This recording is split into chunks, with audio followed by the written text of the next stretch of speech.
I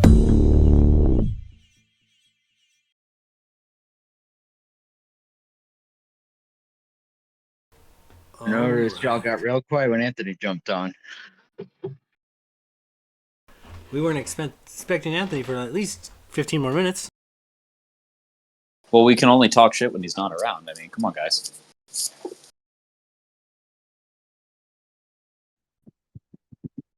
I hope you lost your kickball championship. I did, but we got second in the league, so I'm going to count that as a win. Considering our last 2 seasons, we won 1 cumulative game. And y'all got a ringer in the off season or what? Say that again. So y'all got a ringer in the off season or what? A what in the off season? I think he just joined a different team. I'm so confused. A ringer. A ringer. Yeah, ringer. Oh, ringer. Sorry, you were like cutting out. I couldn't really hear you.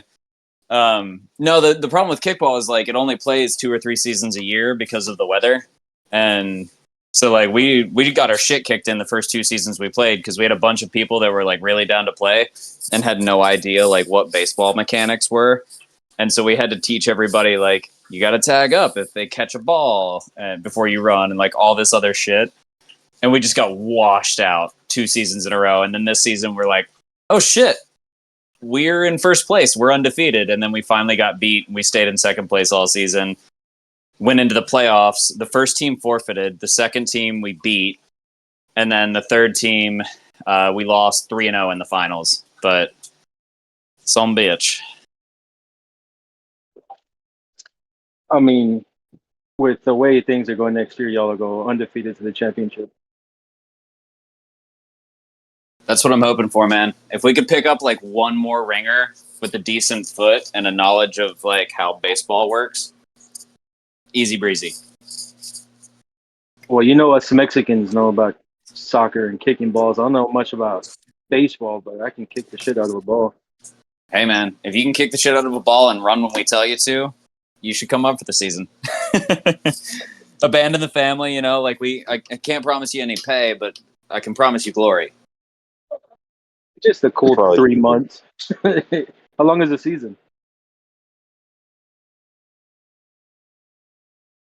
Bad. It's usually like 5 or 6 weeks and then one night for playoffs.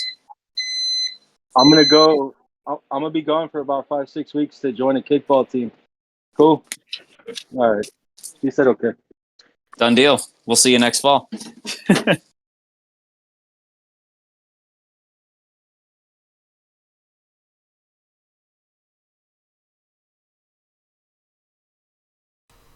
Let us know if you make the championships again with Anthony as your ringer. You know, maybe that might be worth flying in to see. You know, I'll buy a couple tickets to sit in the bleachers. You know, I respect that. For what it's worth, it's free to join or like free to spectate. So all you really need is tickets to get up here. I got a place you can stay. interesting. Right. We'll see. We'll see how you guys do. I don't want to go up there if Anthony totally blows. He'll be embarrassed. It'll be a waste of the trip. Oh, funny. Okay, so I guess we'll get this rolling here, but this recap will be pretty quick. Last session began with combat, rolling initiative for the long-awaited conflict between the Sands of Justice and Amorphous Perch, this ancient vampire and shadow lord. The battle was pretty intense. Renwick draws first blood and brings a formidable offense to his enemies and Amorphous himself. Locris kind of follows suit, delivering a clutch banishment scroll upon the hammer. You know, a few turns and several keen blows later, hitting multiple targets, but also managed to kill the wizard Mirnareth not once but twice. Gladier found himself slinging buffs and expending smites, all while tanking several attacks and even some lethal necromantic sorcery. Blade found himself completely expelled from the building not once but twice, all while slinging inspo and employing offensive magics. Logos found himself a very effective combat medic, single-handedly using his agility and swiftness to not only off an attack or two, but also sling healing magic, good berries, and healing potions amongst the whole party, keeping them up and hitting Gladier with a clutch revivify. His generals dead and banished after several rounds of combat, Amorphous shows no sign of stopping, nor does he seem particularly affected by the party's offensive. Annoyed by Blade's magical tampering of his throne, he pummels him relentlessly. As he does so, the Blood Star rises, and that is where we are now. So, we're reaching back in to where we left off at the top of this round of combat. But as the Blood Star rises into the sky, this crimson orb kind of sheds light on the landscape. And as you guys kind of adjust to the once completely dark battlefield, you notice off in the distance something just, moving swiftly just kind of appears and it seems to envelop this tower. And it is a massive swarm of bats, crows, and ravens and whatnot. Just several hundred to maybe 1,000 of different animals essentially are just kind of swarming the upper floor of this area. You can see through these massive windows, and through this hole in this glass that Blade was essentially punched through at one point, slowly but surely and by the dozen, they begin to filter and flitter into the room.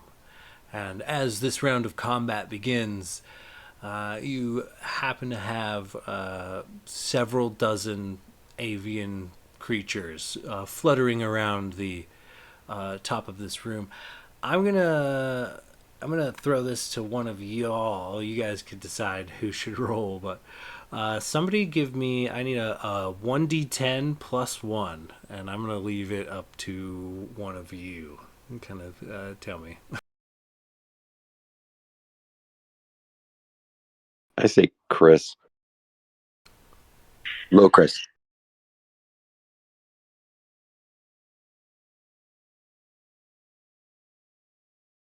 He does tend to roll rocks.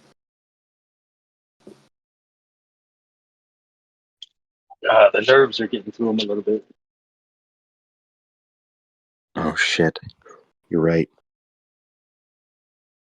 Damn. 11 dragons enter the fucking sky or something.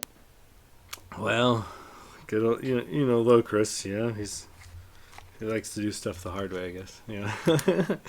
So, rolling maximum 11.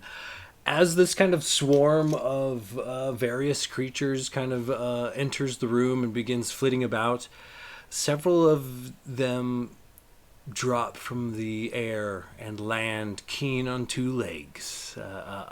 11 vampire spawn join the battlefield. I'll disperse them onto the map real quick, and then I'll hit you with a battle map. But essentially vampires literally start dropping out of the sky. I'll place them on the map and get them rolled into initiative. But that being said, it will be the top of the round, which is Renwick. So give me a second to set up this map, but yeah. Yes, 1 point of clarification since I'm top of the round. I still have a tentacle on the field near the throne, correct? One of my summoned tentacles? Correct, yeah. It's about halfway between you and the throne, yeah. Alright, just making sure.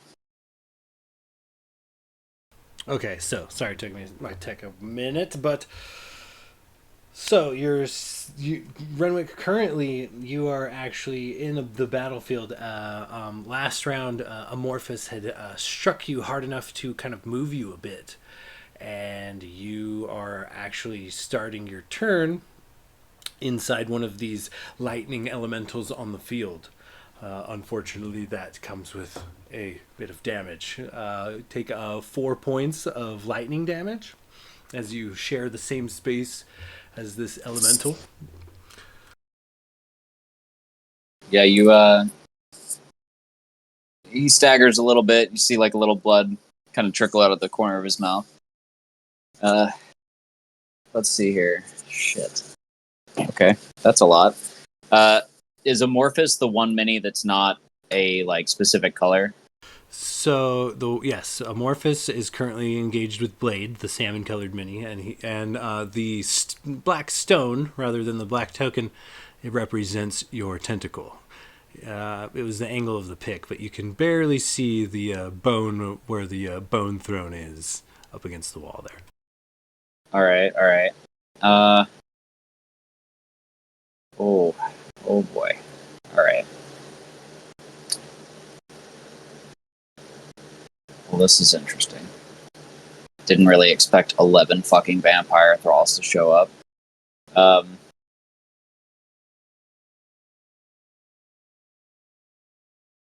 Fuck.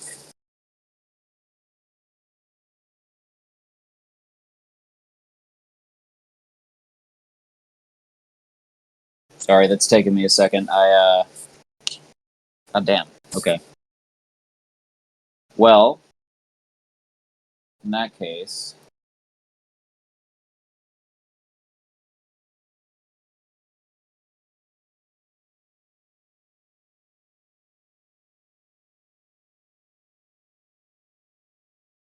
all right. Yep.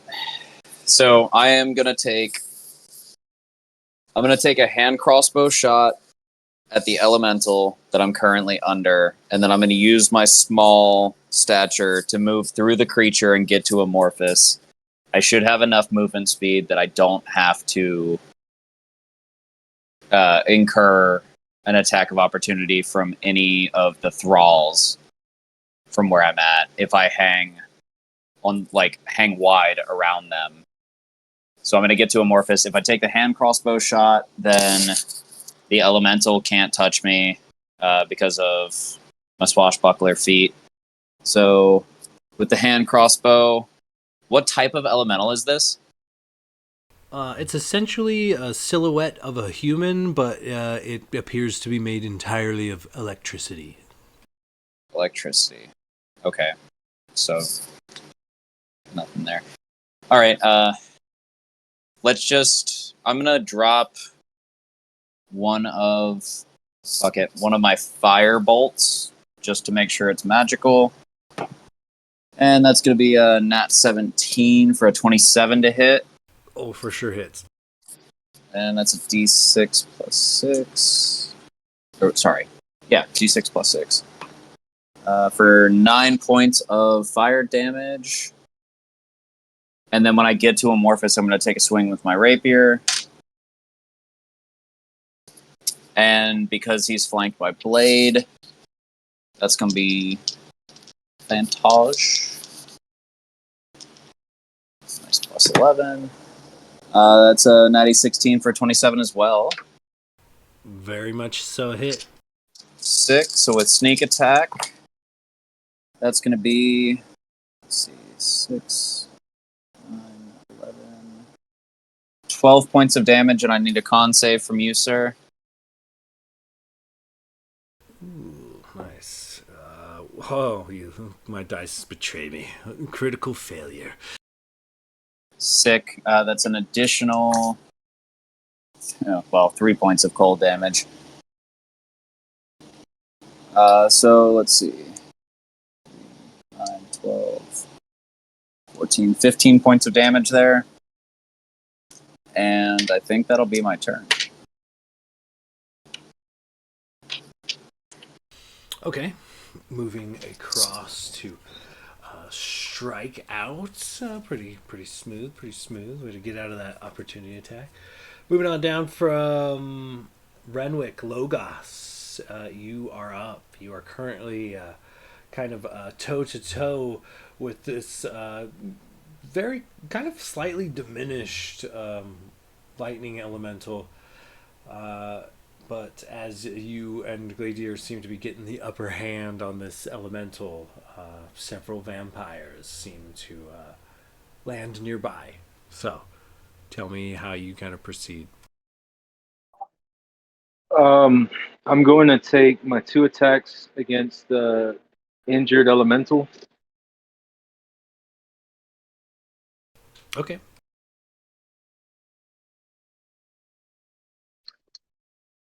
First one is a 14 to hit, actually 15 to hit, and the second is a 26 to hit. Both hit.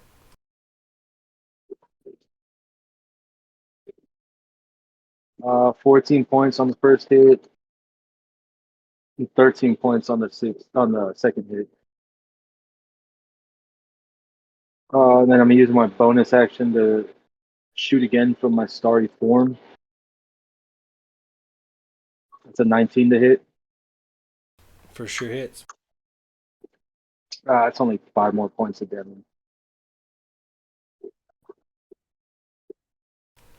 Yeah, the elemental fades. You shoot off quite a bit of energy. It kind of ricochets out with your arrow. It diminishes this being, but it still seems to be in fighting shape. All right. Well, I'm gonna use since I attacked and hit, I'm gonna use my boots of the mobile to move without incurring an attack of opportunity, and I'm going to try to move towards the back left, like maybe parallel to pink, but in that corner. Okay, yeah, for sure. I'll maybe move like 20, 25 feet that way, so I'm not smack dab in the middle of two vampires. Okay, yeah. After you make a couple of attacks, it'll be easy. You burn about 30 feet of movement. Yeah, and that'll be my turn. Moving on down from Logos Blade. Not only did you find yourself going toe to toe with Amorphous Perch, a couple of his cronies seem to have appeared out of nowhere on either side of you. As he kind of continues his assaults, what do you do from here? I guess can I just take a look around the room? So the blood star is rising, correct? And is it can I see if this affects the vampires in any way? If it's doing anything to them?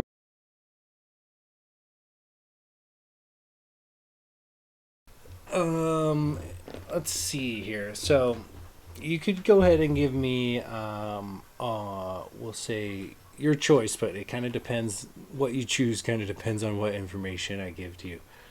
You can make an Arcana check, you can make a religion check, or you can make a perception check. Okay. Um, I guess I'm looking to roll whichever would get me at least closest to figuring out if they see this star coming up and they kind of know they have a limited time before they have to kind of vacate, that sort of thing. That'd Okay. be I would also accept knowledge history. okay. Yeah, let's roll with that. I think I only have a +1 on that one, which is not great. Knowledge history. Oh shit! I actually have a +4. That's awesome. Okay. Sorry.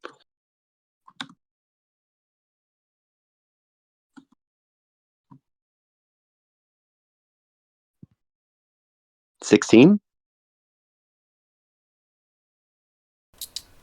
With a 16, you would know that Shadowfell is shrouded in these like thick clouds, and that the when this crimson orb kind of comes into the sky, it tends to like thin the mist a bit that seems to seep out of the ground, but you're never ever really in direct sunlight. Even the crimson orb in the sky is filtered. So it does seem to affect these vampires adversely, but not as much as you would say the sun on the material plane. But one thing you do kind of get put together is while it might be mildly uncomfortable for them to be out when the sun is up, that is potentially why they are all here, i.e., is they're like returning home to roosts for the couple of hours that the blood star is in the sky. Okay, gotcha. I guess so. Blade's obviously we're surrounded here. Blade is going to kind of be looking around like, oh God. And I guess Blade would kind of uh, just step forward and just say, "Fools, as you draw closer to us, your master will fall. As the blood star rises, you all shall perish if you stick around here. Amorphous falls tonight or today. Tonight? Today? I don't know. Edit that. But run while you still can and flee this place and save yourselves." And I'm going to cast Mass Suggestion. Oh shit! So what do you need from me? You might have to hit me with the language as well. Yeah, no problem. So the language of the spell is you suggest a course of activity limited to a sentence or two, which I might have butchered that a little, but and magically influence up to 12 creatures of your choice that you can see within range that can hear and understand you. Um, Creatures that can't be charmed or are immune to this effect. So if they can't be charmed, then I'm screwed. But the suggestion must be worded in such a manner as to make the course of action sound reasonable, asking the creature to stab itself, not harm itself and all that good stuff. But yeah, each target must make a wisdom saving throw, and on failed save, it pursues the course of action to the best of its ability.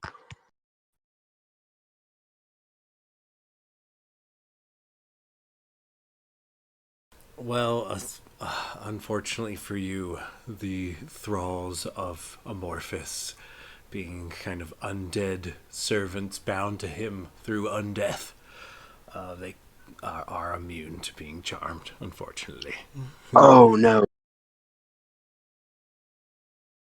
So as this all, he shouts this and he's like waiting for them to run away.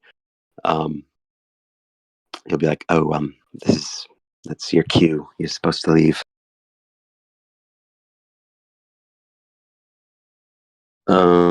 Let's see, what else we got? Uh, That was a really solid try, buddy. I know, it was worth a shot. Um, I guess I am going to bonus action. As for a bonus action, pop a greater healing potion, and I can roll that out. Okay, perfect. And I think I'm surrounded, and so I don't think it's probably wise for me to try to run out of this. Nope. No. Oh yeah, I'm definitely boxed. Okay, so I'm going to stay put for right now, and I'll roll out that dice. Okay, so coming on down to Amorphous. Now, one thing I kind of caught last session was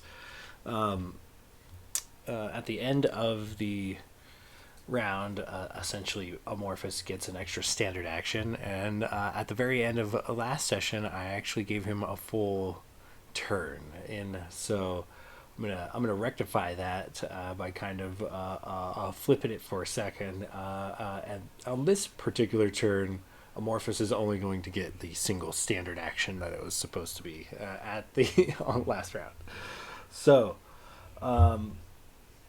Amorphous with Blade kind of in sight, he is going to make two attacks. A 4 on the die becomes a. Let me double check this real quick. Yeah, 4 on the die becomes a 16. But 13 on the die becomes a 25. Ooh, I'm going to I'm going to use some burn my last inspiration and use some cutting words against that, All right. and just say you're going to have to try harder than that to take me down, and that's a D10. Where are you, D10? Actually, I'll just roll it in chat because this is a big moment. Um,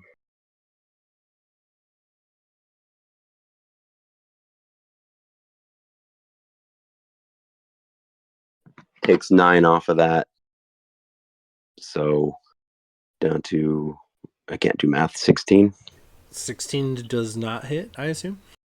That is a miss. Lucky for you, as he comes in with a couple of quick jabs. You have the right footing and bob and weave, and your words set him off just a fraction of a second, which saves you from getting punched in the face. But he seems taken aback by your words.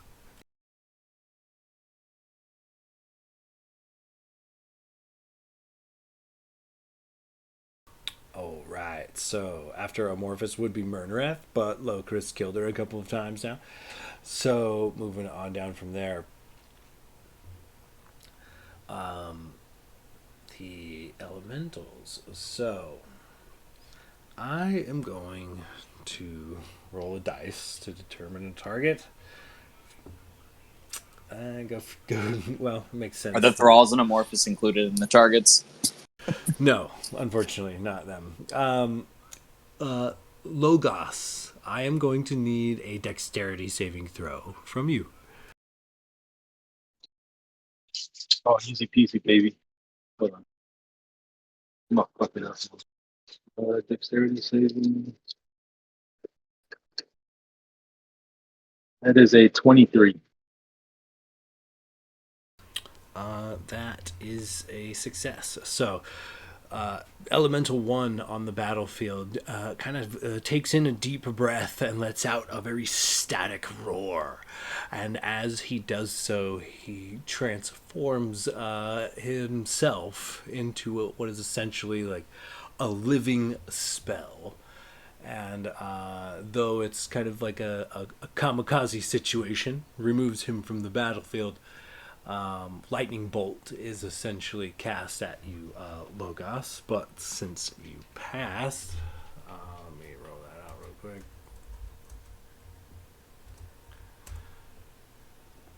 You take a whopping 5 of lightning damage.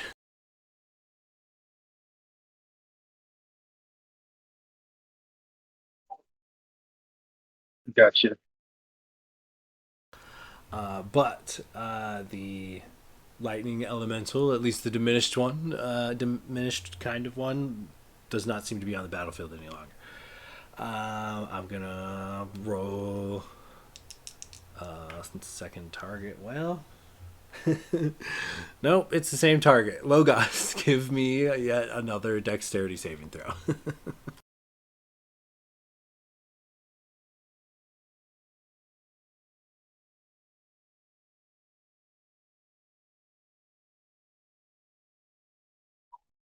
26.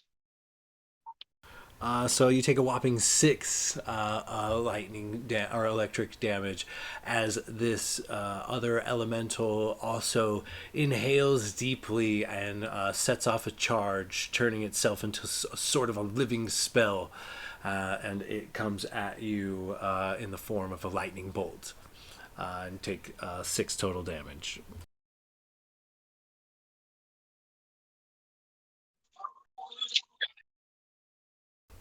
So, both elementals seem to be off the field for the time being, but that would bring us down to Spirit Mirnareth. I believe that's your call. What's going on there, Chris?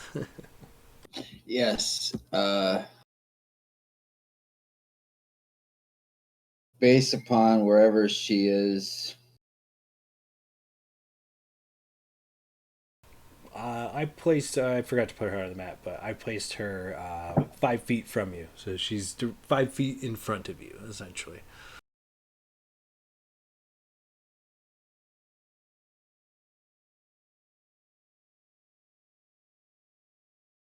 She's just going to go to the nearest vampire and use life drain.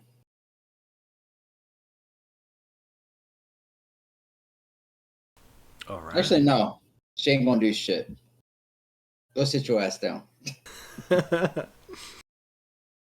She folds her arms and puts her nose up in the air, but she does obey you.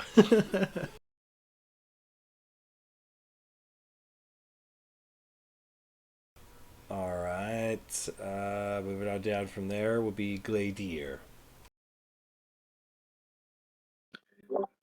Okay. All right. So both elementals are gone. So it's just all these thralls and amorphous now. It would seem that way, yes. Okay. Well, that helps.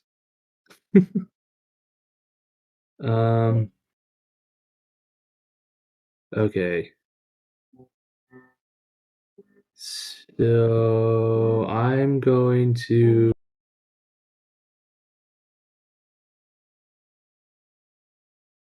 It's only self-healing stuff it has. It's all actions.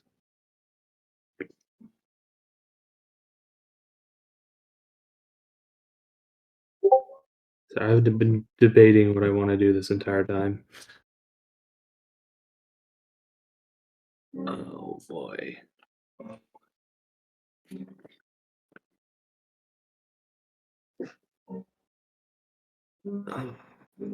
Okay. I think I gotta heal myself because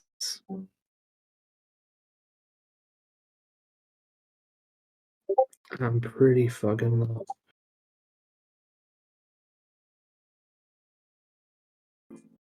We're around so many vampires. All right.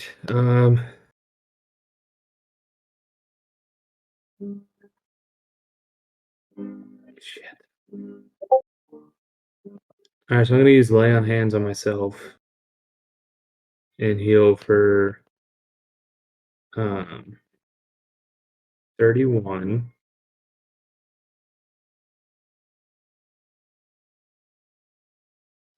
So that brings me up to 49.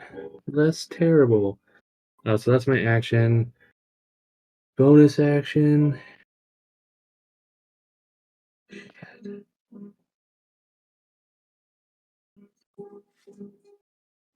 Um, fuck. Oh, I think I need to redo my animated shield because I died.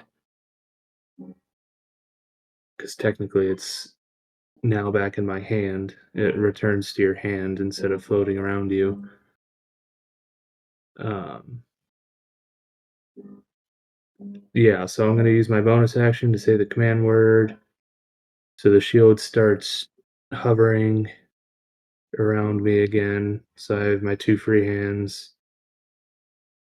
And I'm just gonna stay put and get ready to get attacked by 45,000 vampires.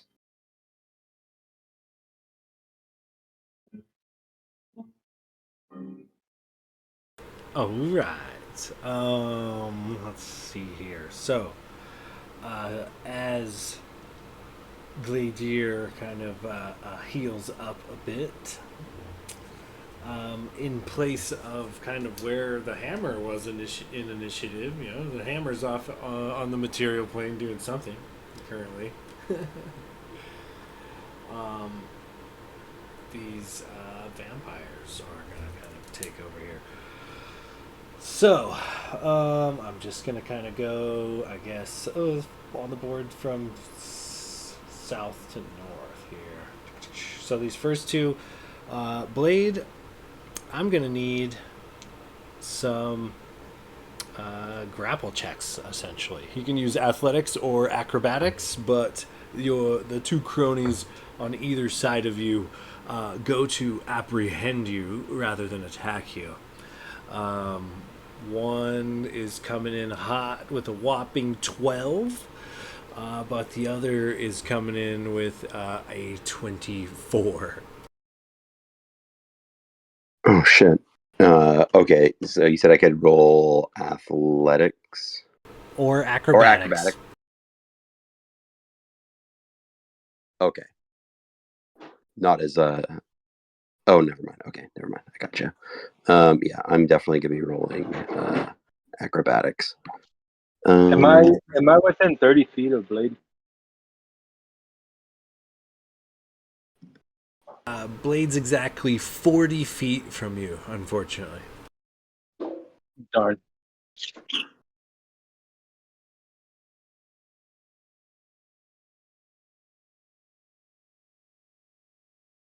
Damn.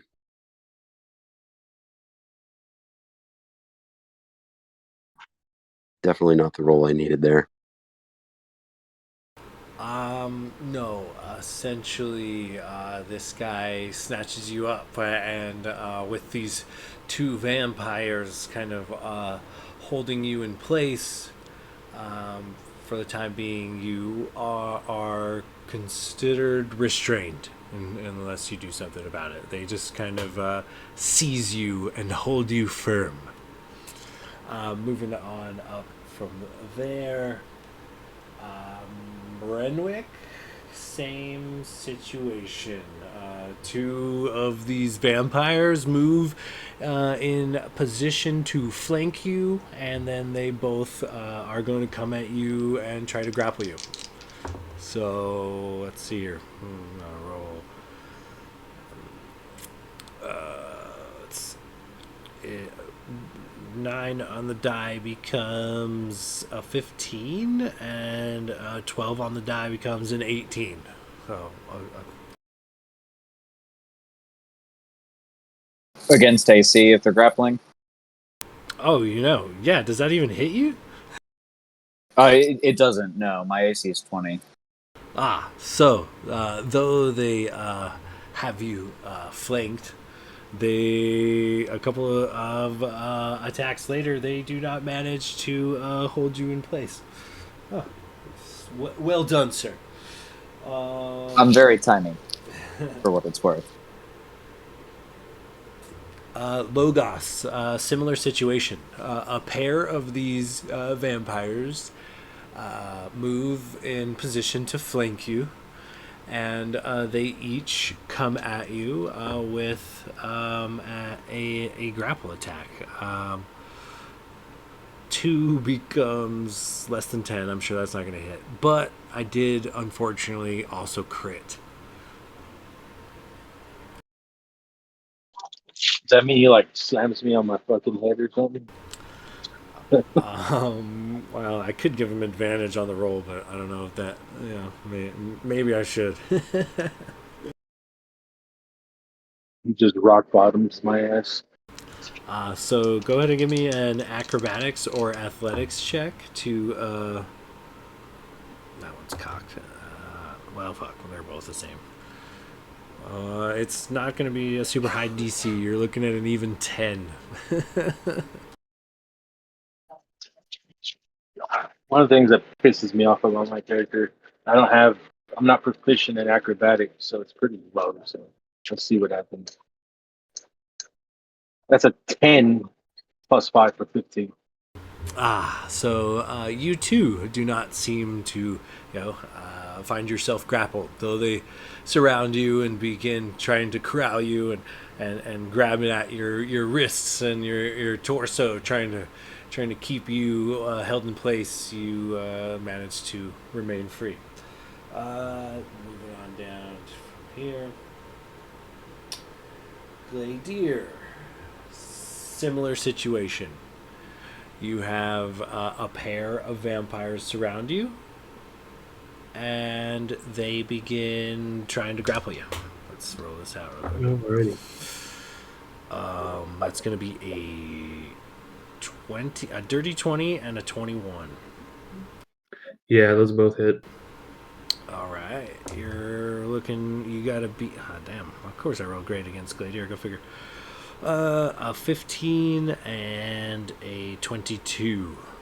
So coming at you. Athletics or acrobatics check. Alright. Definitely athletics, because that's a +8. That's a nat 20 on the first roll, so 28. And a 17 on the second roll for a 25. These vampires go to surround you, and as they try to corral you and grab at you, you full on just like stiff arm these guys, like face palm shove.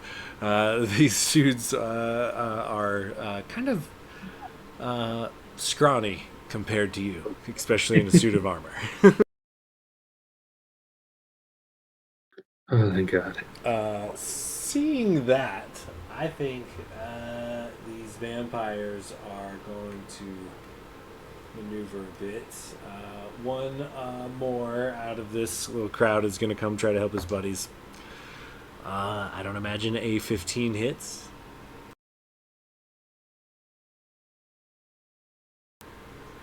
Does a 15 hit, Gladier? Oh, sorry. No. Okay. So aside from that, low Chris, similar situation. A couple of these vampires flank you and try to grapple you. So, let's see here. Oh, that was actually kind of terrible. I got a 10 and a 12 to hit. Both miss. Alas, you do not manage to find yourself restrained either. So, now that this fucking veritable horde of vampires has gone, I'll take another picture real quick. We're moving on down to the bottom of the round, which brings up Locris. You are up. Well, since two vampires decided to come play, I'm going to turn around and swing at the nearest one. Okay, great. Go ahead and give me an attack roll.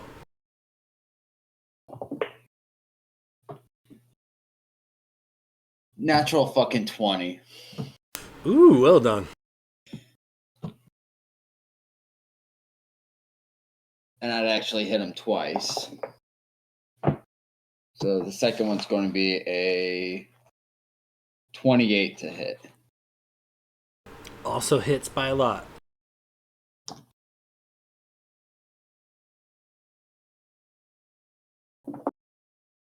Okay, let's see.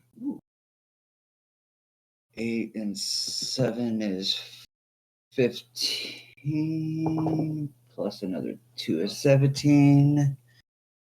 Plus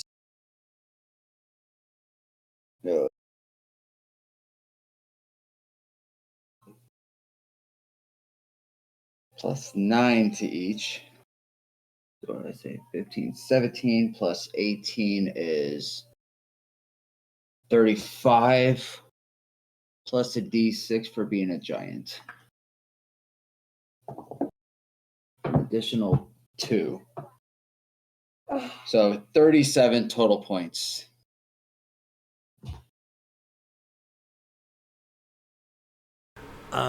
Go ahead and tell me how you kill this vampire. And I forgot you were a giant, so I put a little marker under you. It'll be on the next map. Sorry.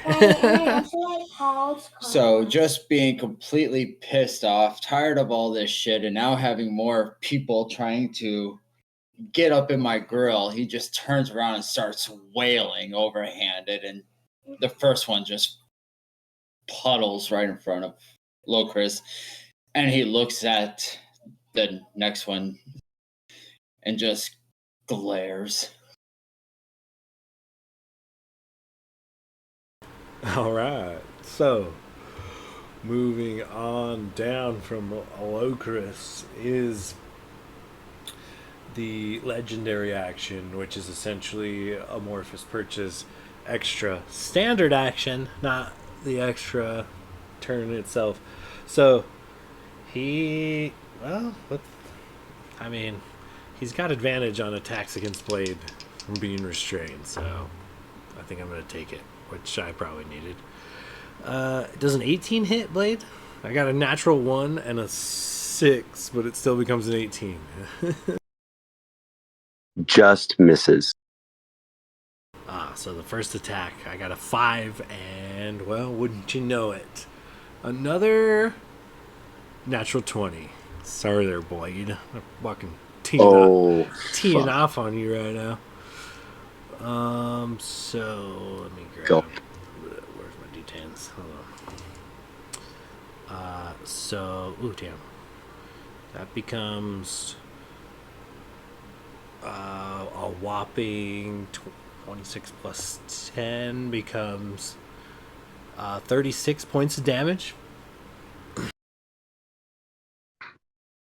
And Blade falls unconscious. So yeah, as one blow kind of glances by, another seems to find true and cracks Blade right in between the eyes, right in the middle of the nose. Takes him out. Not the moneymaker. Blade falls unconscious in the clutches of these vampires. And that is the end of the round. I'm gonna go ahead and need a pure luck check. One of you guys roll me 1d20. Who wants to do the honors? Oh, our Logus got it. I think he's definitely. Yeah, I got it. I do it. I don't trust you, Gladier. I'm scared to roll. Avery doesn't like me. There. All right, rolling it right. Just a straight D20, right? Yep, just a raw d20. Whip. Okay. Also, roll me 1d4.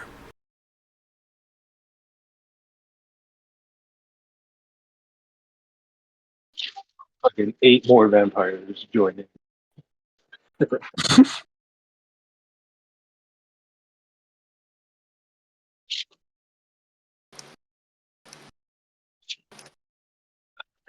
4.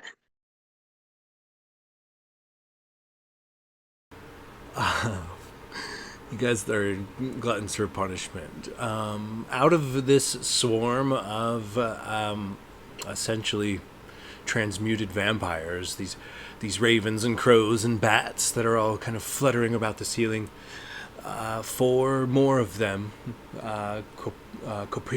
become corporeal. I don't know how to say that. Maybe they drop out of the sky. An additional 4 vampires, these spawn of Amorphous, join the battlefield. So, though they are kind of, I'll take another pick real quick, but coming on down from initiative, it is going to be Renwick. You are at the top. Renwick, before you begin your turn, go ahead and give me an insight check. Insight, you say? Well, traditionally this die fucks me when I really need it, so let's go with Old Faithful. For an 18.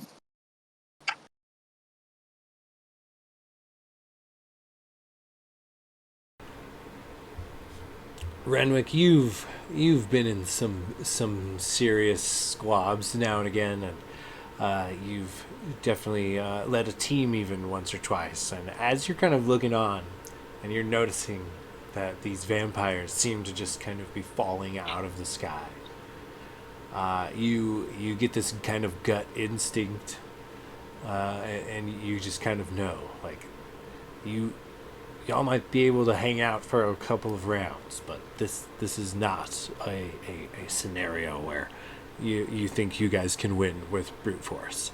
You're outnumbered by several hundred. Well, that confirmed exactly what I was talking to everybody about. I was like, we gotta fucking go. This is fucked. Okay. So exit strategies. Sweet. So the door sealed itself up, yeah? So one of the first layer actions taken by the throne was actually destroyed the wall that held the door that Gladiator attempted to kick open.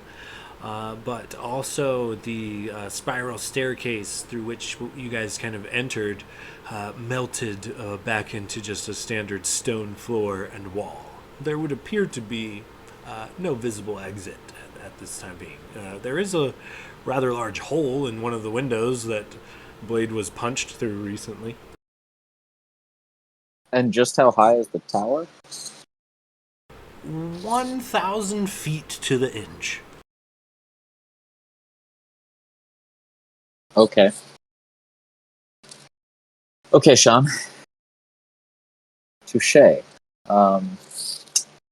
That is fucked.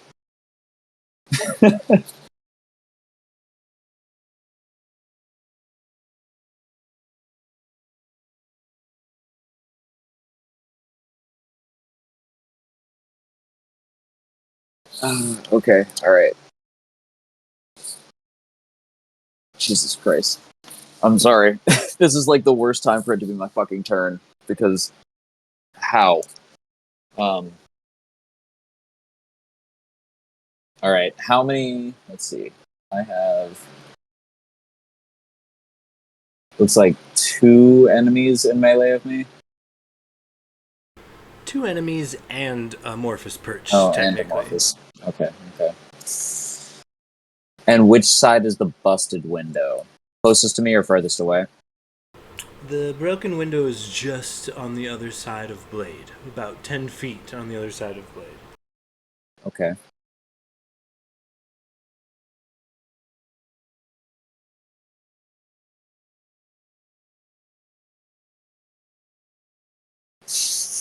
Alright. You know what? Fuck it. Fortune favors the bold. So, I am going to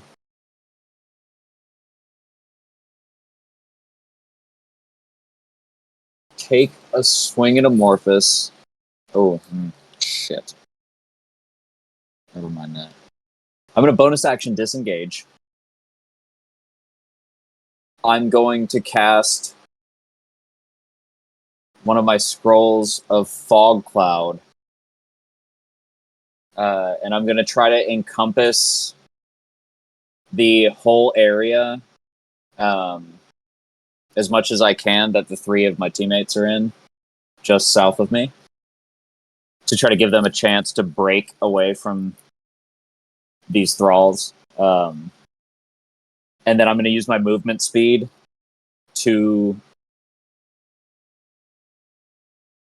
You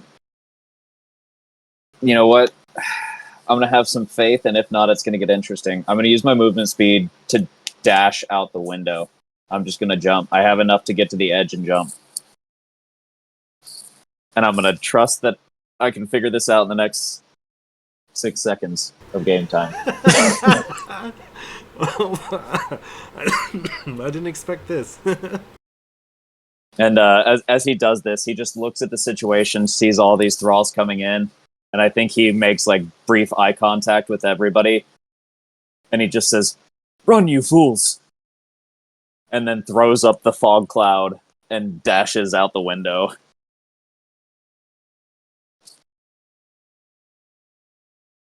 All right, so as this fog cloud begins to encompass this portion of your allies. Which allies did you want to throw up this fog cloud around? I assume Locris and Gladier. So yeah, it looks like there's. Oh, sorry, that yellow Is it the looked like a spirit mini. of? It's a spirit of Mirnareth, technically. Then yeah, yeah. I'll assume. throw it up next to them since they're the biggest cluster, and yeah, I can disengage so I can get out of this with relative ease. But that's I think the best thing I can do. I really do. I've been holding onto that scroll of fog cloud since the first arc, and I was waiting for a moment like this, and it's time to fucking ninja dust, boys. So I will say this: Blade was kind of punched out this window. It's a relatively big hole, but go ahead and to determine whether you can make it through this hole, give me an acrobatics check as you kind of sprint towards the window and dive through it. Do you make your way through it, or do you make a new hole? I'm only asking because this is pretty fucking dire. But does it help that I'm a small creature? I'll say you could roll with advantage. All right, sick. And we're calling that acrobatics. Luckily, I got a plus 13. So with advantage, that's going to be a 31. Nice. Yeah, you with gusto and style, you propel yourself out of this broken window and through the air. And you suddenly surrounded by the rushing air and the crimson orb in the sky, kind of revealing that you are indeed at the top of this black stone tower, and it, as far as you can see to every horizon, it appears to be nothing but like a bog. Nothing but this thick wooded area with these twisted black gnarly trees and like swampland as far as you can see. So, moving on down from there, Logos, you are up. You are currently kind of flanked by a couple of vampires, but here, I'll drop another pick in the feed in just a sec. Since seems I just saw fucking Renwick jump out the window, and it seems like we're trying to retreat.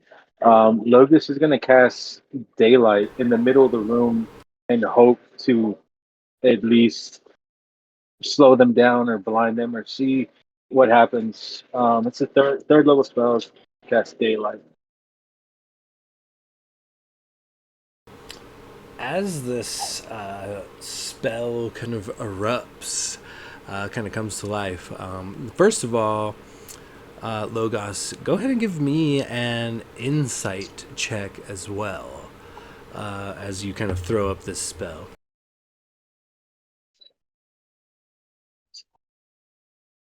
So 22.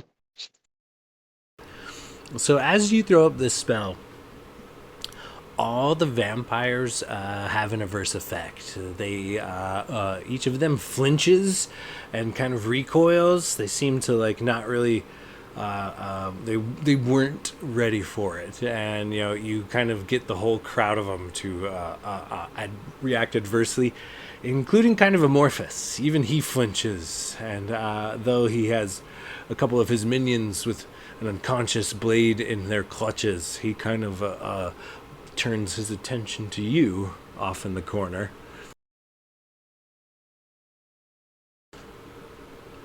But with your 22 insight, as you're kind of looking at this layout of the battlefield, and you kind of are you're an experienced adventurer. You've been in several scraps and squabs at this point.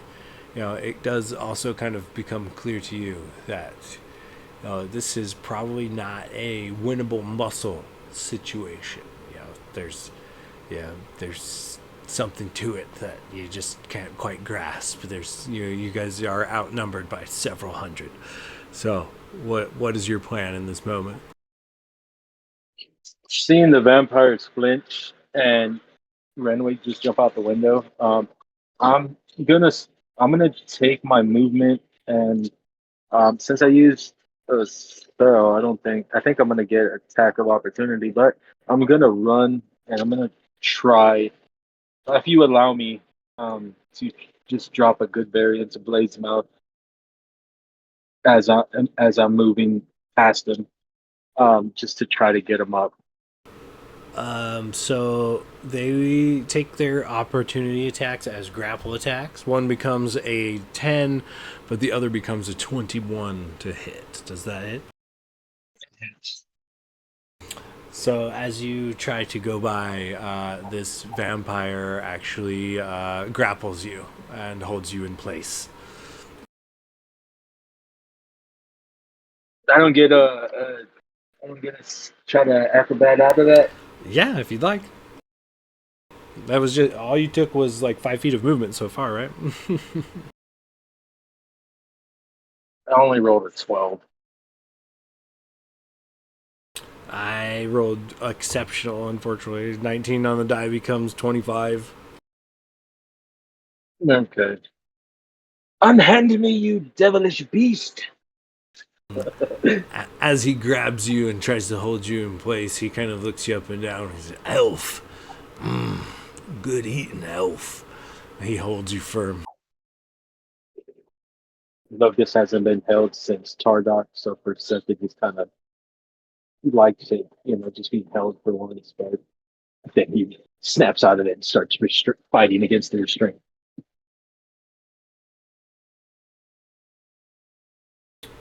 So moving on down from Logos. Wait, is that it, Logos?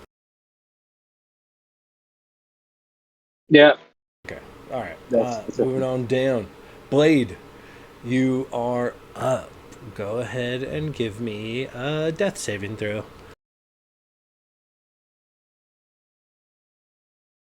Perfect. Okay. So let's see. Death save. So that's just it's a D20, and is it 11 and higher is a save? Is that how it works? I believe so, yes. All right, let's go chat for this one. Is it 10 or higher or 11 or higher? Is it 10 or higher? I think it's a 10 or, isn't it? 10 or higher. For Blade, Yeah. it's got to be a 20 or higher. Bitch. Yeah, 10 or higher. Double digits is what you're looking for. Whew. All right.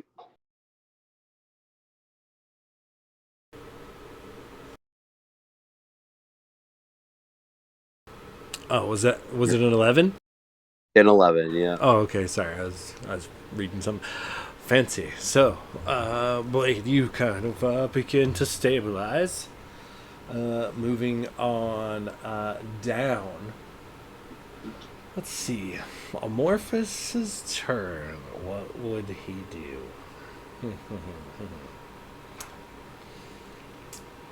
I think I'm gonna make a 50-50 call.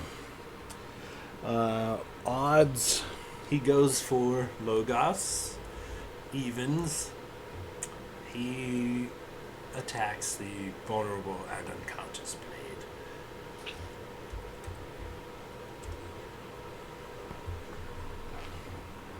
Alas, Blade. Oh, shit. Attacking with advantage, but I needed it because I once again, dude, I'm rolling hot on critical failures, dude. I've rolled a lot of crit fails, but the comes out to 14, comes out to 22, I believe. 26. Oh, yeah, that hits. So That's it. that would be 2 automatic death fails there, Blade. Oof, noted.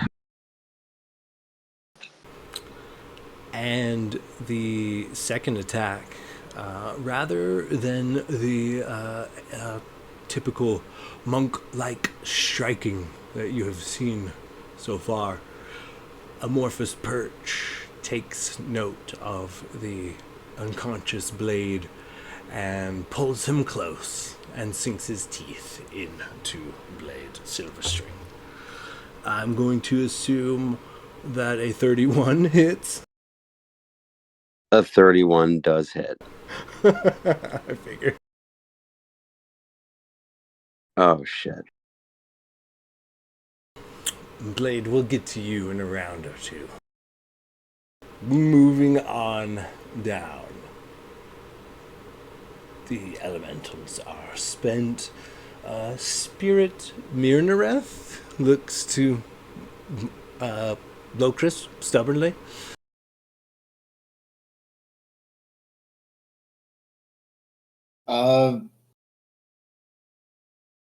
Go throw yourself out the window. I think she has to obey you, right? Yeah. Well, off she goes.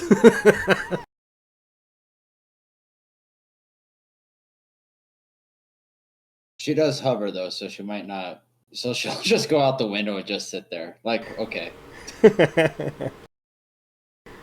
All right, with Spirit Mirnareth out of the way. Gladier, you are up. You've got a trio of these vampires attempting to grapple you. You've been more than successful. They're kind of wieners, as you would put it. You know, they're not very strong. You're one of your thighs easily weighs more than these guys. Like you're kind of pushing them around. In fact.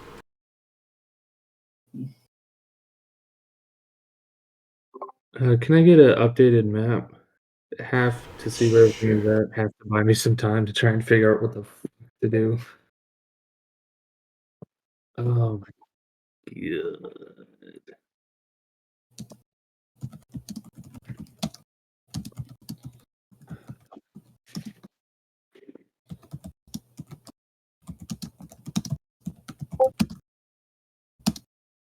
Oh jeez.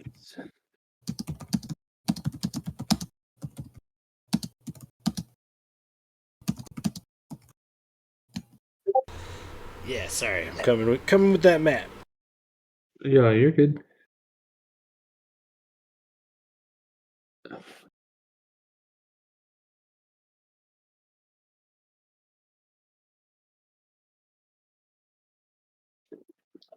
Mm, Okay, so you are kind of near Locris. Locris is large sized at the moment.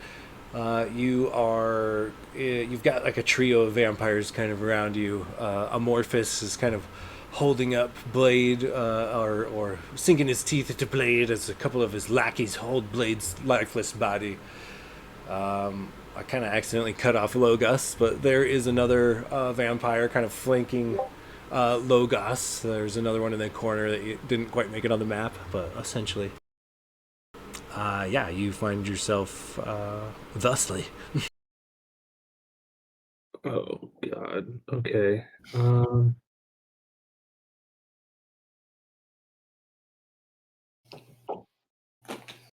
Yeah.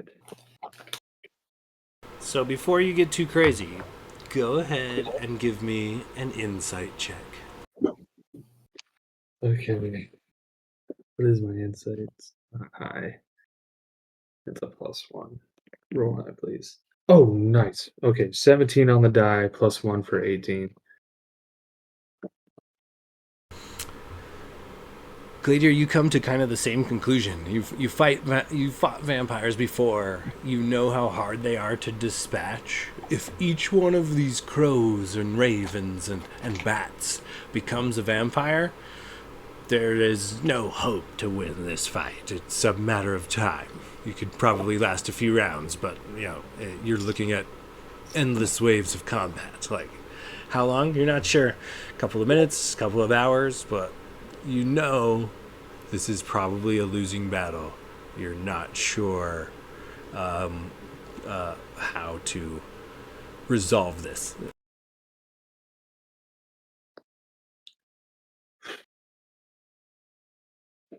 Shit.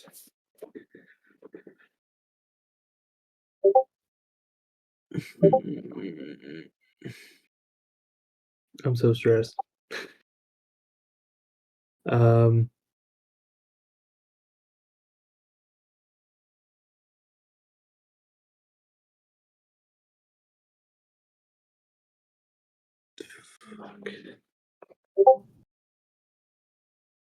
God damn it.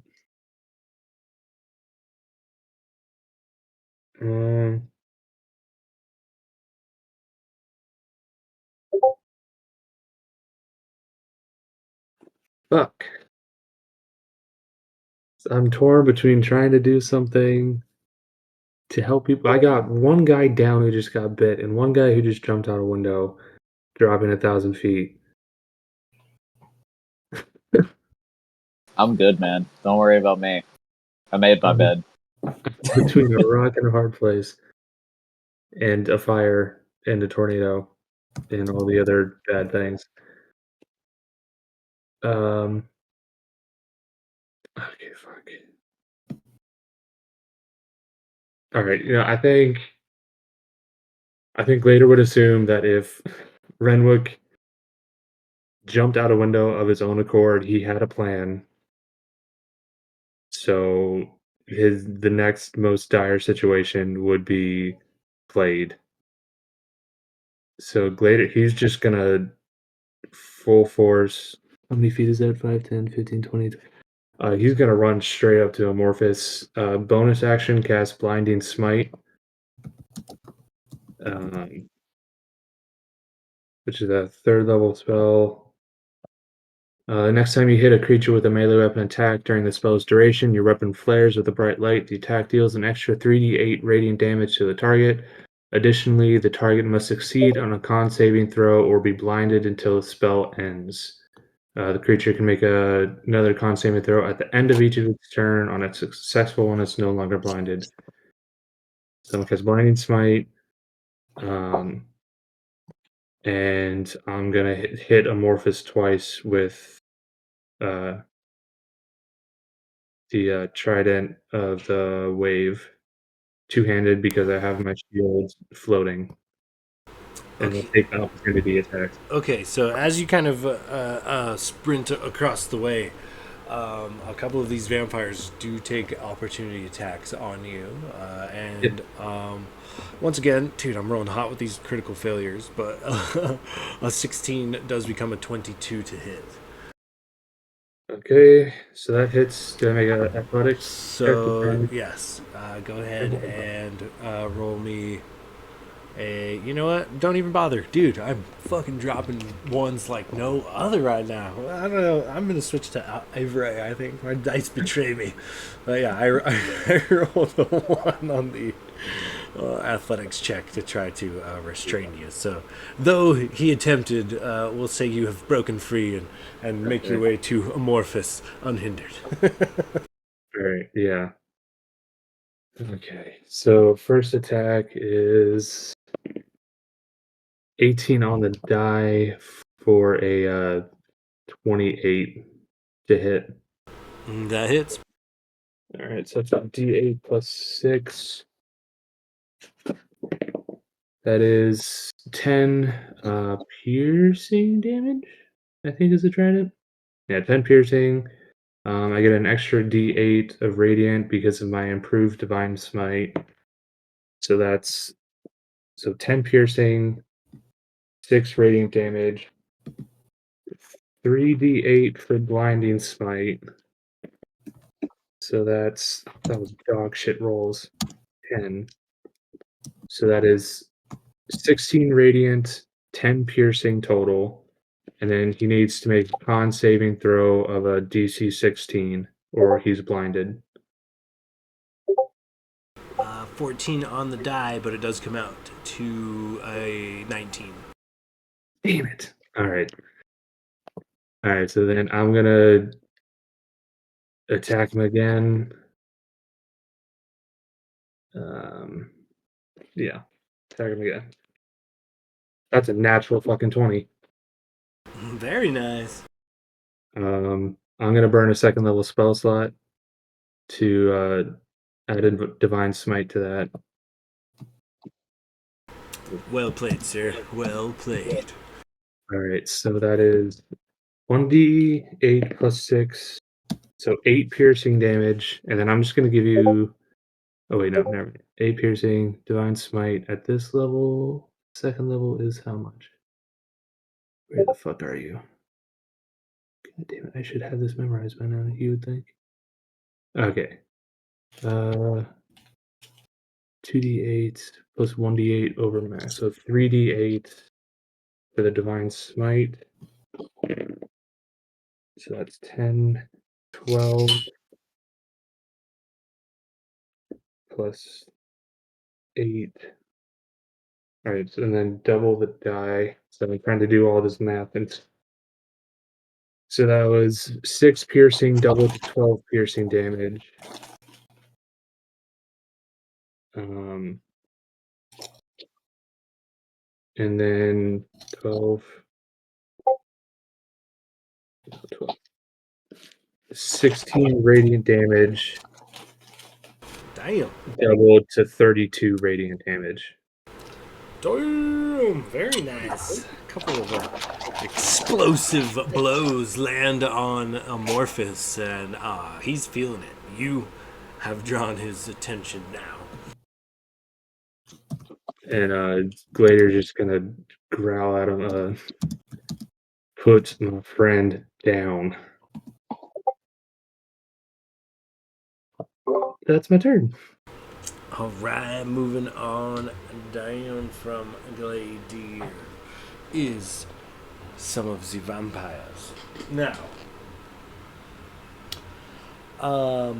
as Renwick takes off and jumps out the window, Amorphous kind of just glances over his shoulder with a smirk and gives the 4 new recruits, the 4 newest vampires on the battlefield, eyes over to Renwick, and they pursue him. All 4 of these vampires proceed to jump out the window after Renwick. Fuck yeah, they do. Bring it on, motherfucker. Let me roll. Sky fight.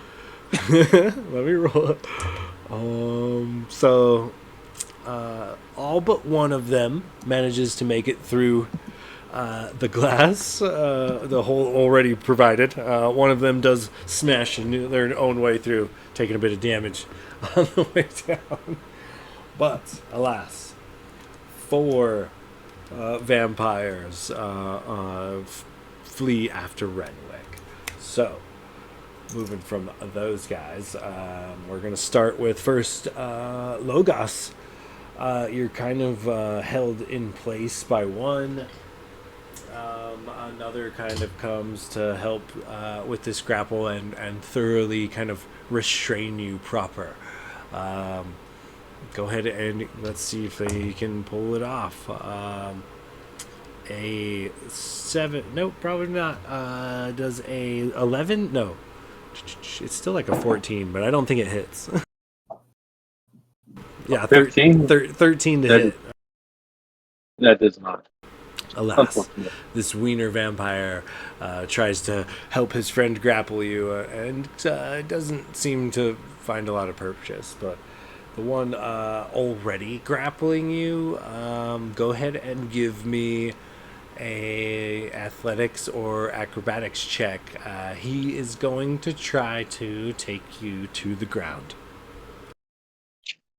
That's a 19 acrobatics. God, I really should start using Avri. I even switched dice. This is a brand new dice. Fucking second roll, critical failure. So you, this guy kind of fails to take you down there, Logos. But you guys are still sort of grappling.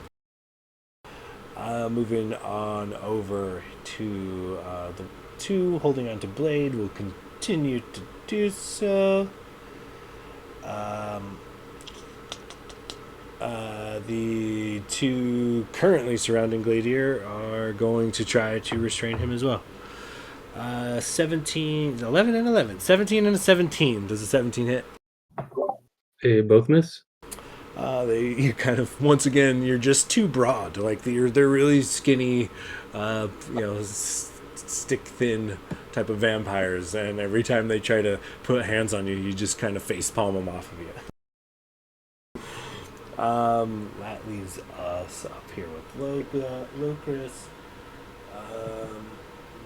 We'll say 3 engage and This guy runs to the fray. He's not gonna. Yeah. One more attempt at you there, Gladiator. Sorry, 16 to hit though. So a third vampire enters the fray once again to try to subdue you, Gladiator, but no luck. These a trio of them also descend upon Locris. That is a 17, 18 on the die. Does become, what are we looking at? 23, 24 to hit. They hit. We're looking at as a couple of athletics checks. One is a 9 and the other is a 17 as they try to restrain you.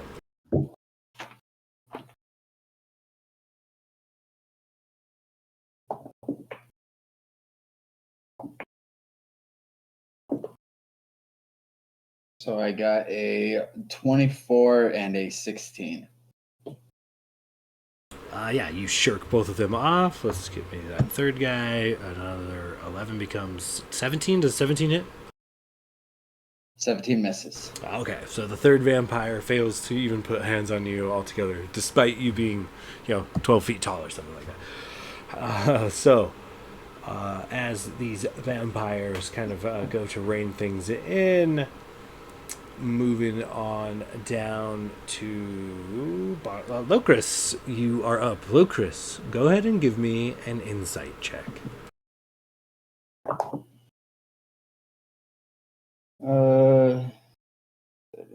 Seven.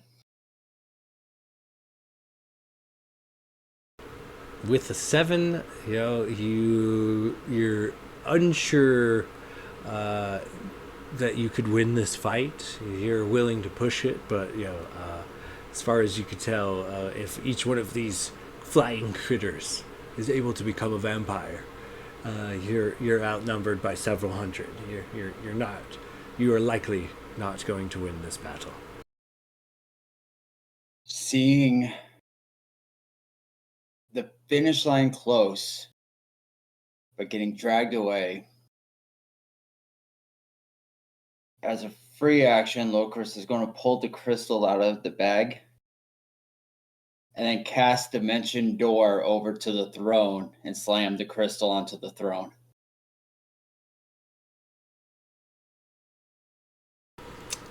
Locris, as you make your way across the room and smash this crystal onto the throne, a loud ping vibrates the whole tower, and suddenly everything stops.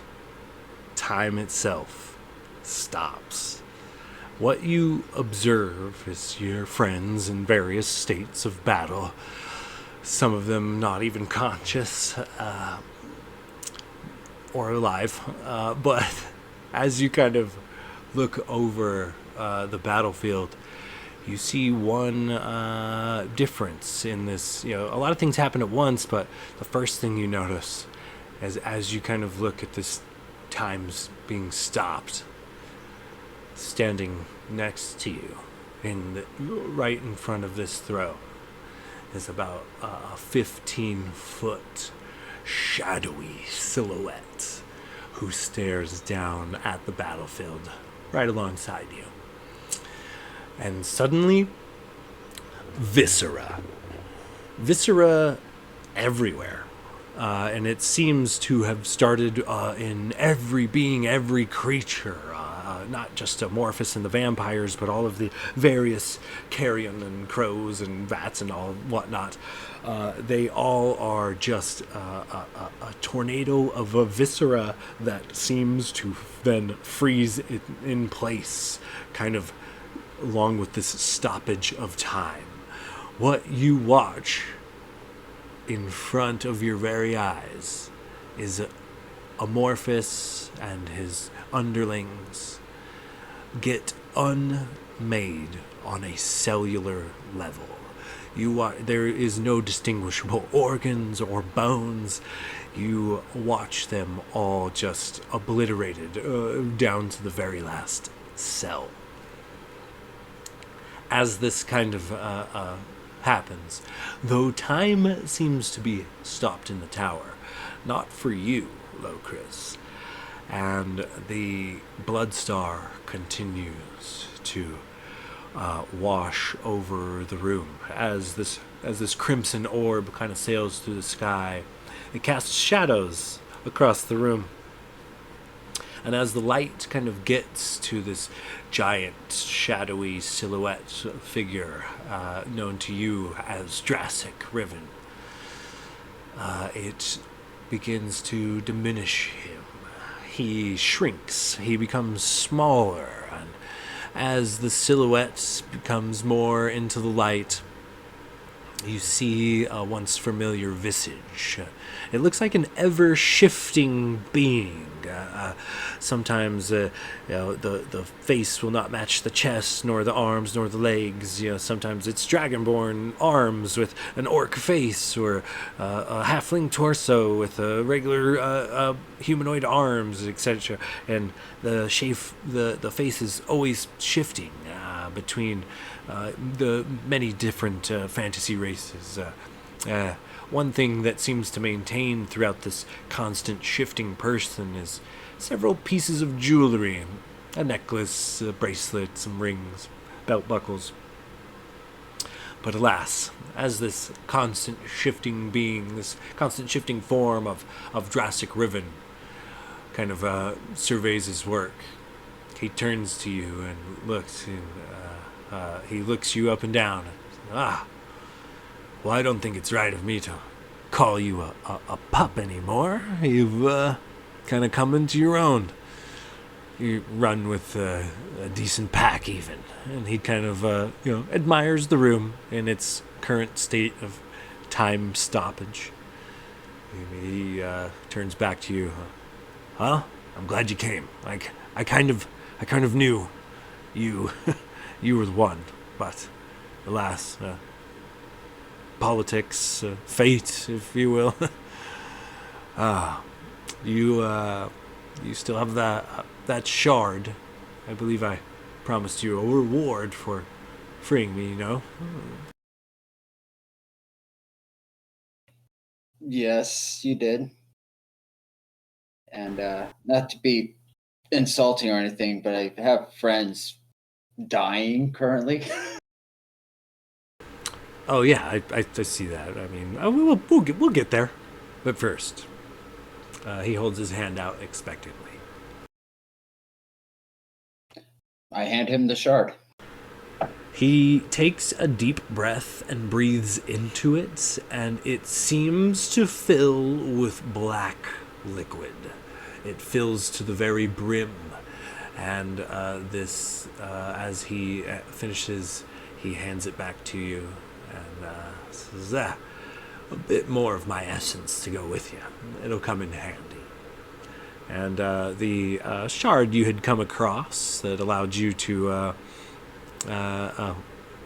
wide liberty on warlock cantrips is now the same situation, but is extended to first and second level warlock spells as well. So pretty good massive item upgrade there, but as he kind of hands that to you, he says, now,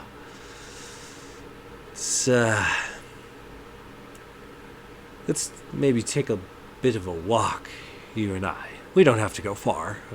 He waves his hand, and a door manifests. You hear the stone grind and warp, and you watch it kind of move out of the way and make a door and an exit on the opposite side of the room.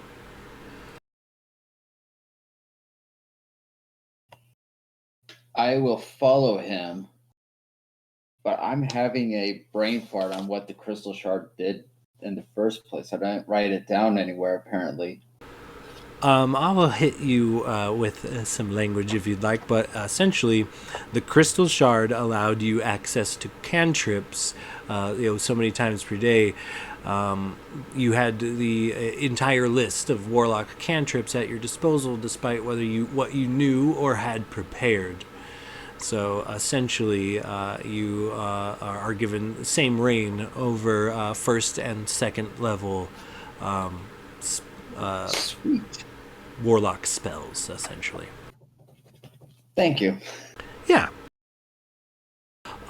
So as he kind of walks you out of this gory, viscera-covered room, you walk right outside and you see that the once very narrow staircase is just kind of a lot wider. Not only a lot wider, but there seems to be like a black silken carpet that runs down the center, and the concrete is not old and warped, it is new, and there's even a railing. These things were not there upon your ascension. But what does remain is, every dozen or so feet is cut into the wall is a large statue. And he kind of points out to you. He says, well, Locris, these, all the way to the bottom, are the Shadow Lords of the past. And he walks right up to a statue of Amorphous Perch, and he hits it once, and it shatters into like 1 billion pieces, basically sand, and then begins flowing down the stairs as if it was liquid.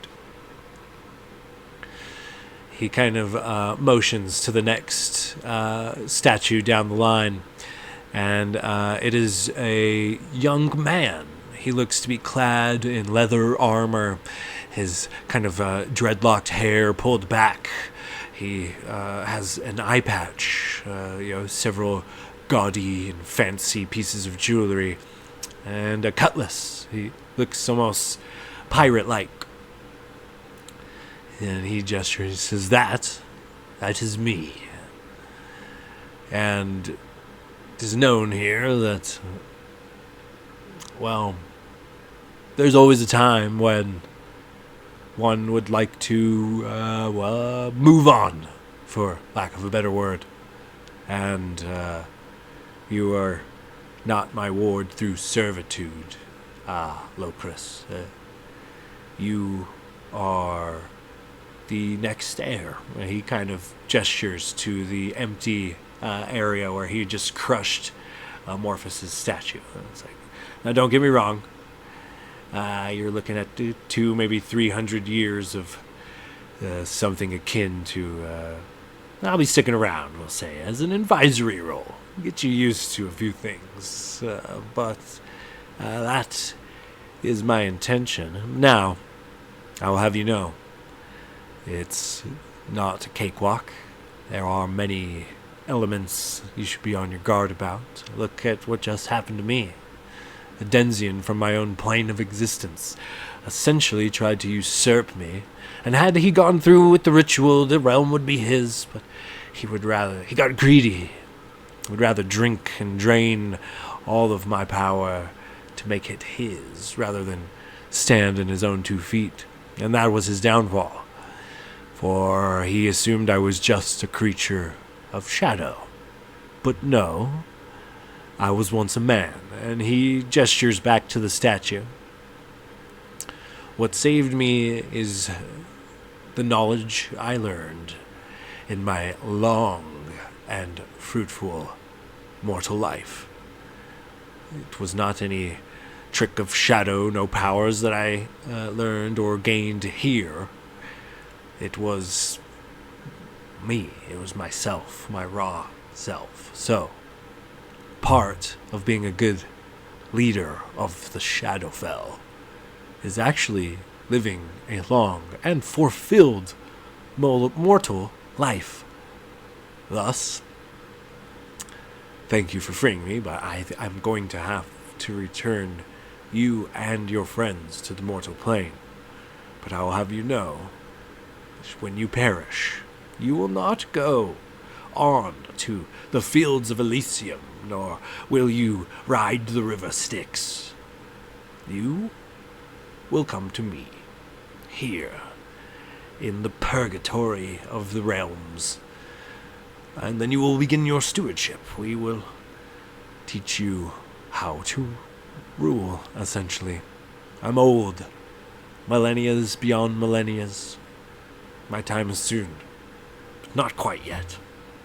He kind of gestures back to your friends as he kind of walks back into this battlefield, you shortly behind him. He says, so, before I right a few wrongs, send you guys back to the material plane. Do you need anything of importance taken care of in the here and now? I do have one request. There is a town called Raptor. To get to you, we had to put a duke on the chair. And we chose one who saw our need and was willing to be of assistance. Some ghouls killed him, thus putting your health and safety at risk as our lantern stopped working. We were lucky we got here at all. I know there's some barrier markers around a place, I believe it's called Boated Boat, that keeps out the ghouls and vampires. I would like to see that go around Raptor for humans to have a safe place. Your empathy for the mortal races of my realm is truly touching. It will be done. He snaps his fingers and the world kind of rumbles around you. And you just know, somehow, it happened. Thank you. Anything else? I don't know if you have sway with the Raven Queen, but there's this asshole named Pick here that's... I would really love to just put his soul into a voodoo doll and torture. Very well. Consider it done. I will capture his soul and set it aside for when you rule for millennia upon millennia. It helps to have your favorite torture victim, I guess. We'll go over that during the 200 or 300 years of on-the-job training, if you will. That sounds great. Do you know where a shadow dragon would be out in the material world? He, even though he has many faces at once, they all kind of scowl. He says, I know that the beast, it takes a bit of being humble, but that beast fooled me. It tricked me quite good. Terrorized my realm, challenged me directly, and though I had my boot on its throat and could have crushed the life from it, I made it a deal. I begged for its life. I felt an ounce of pity in that moment. But alas, a liar and a cheater.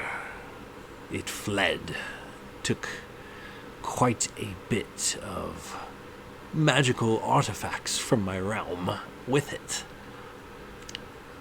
And alas, my powers are great and vast, but only here in Shadowfell.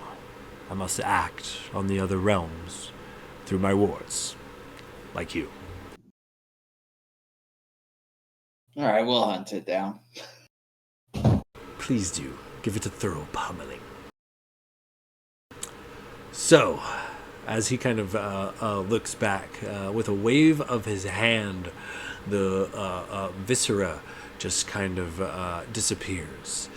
With another wave of his hand, he summons falling Renwick's frozen-in-time body back through the window. And as Renwick passes through, the window's broken parts reseal themselves.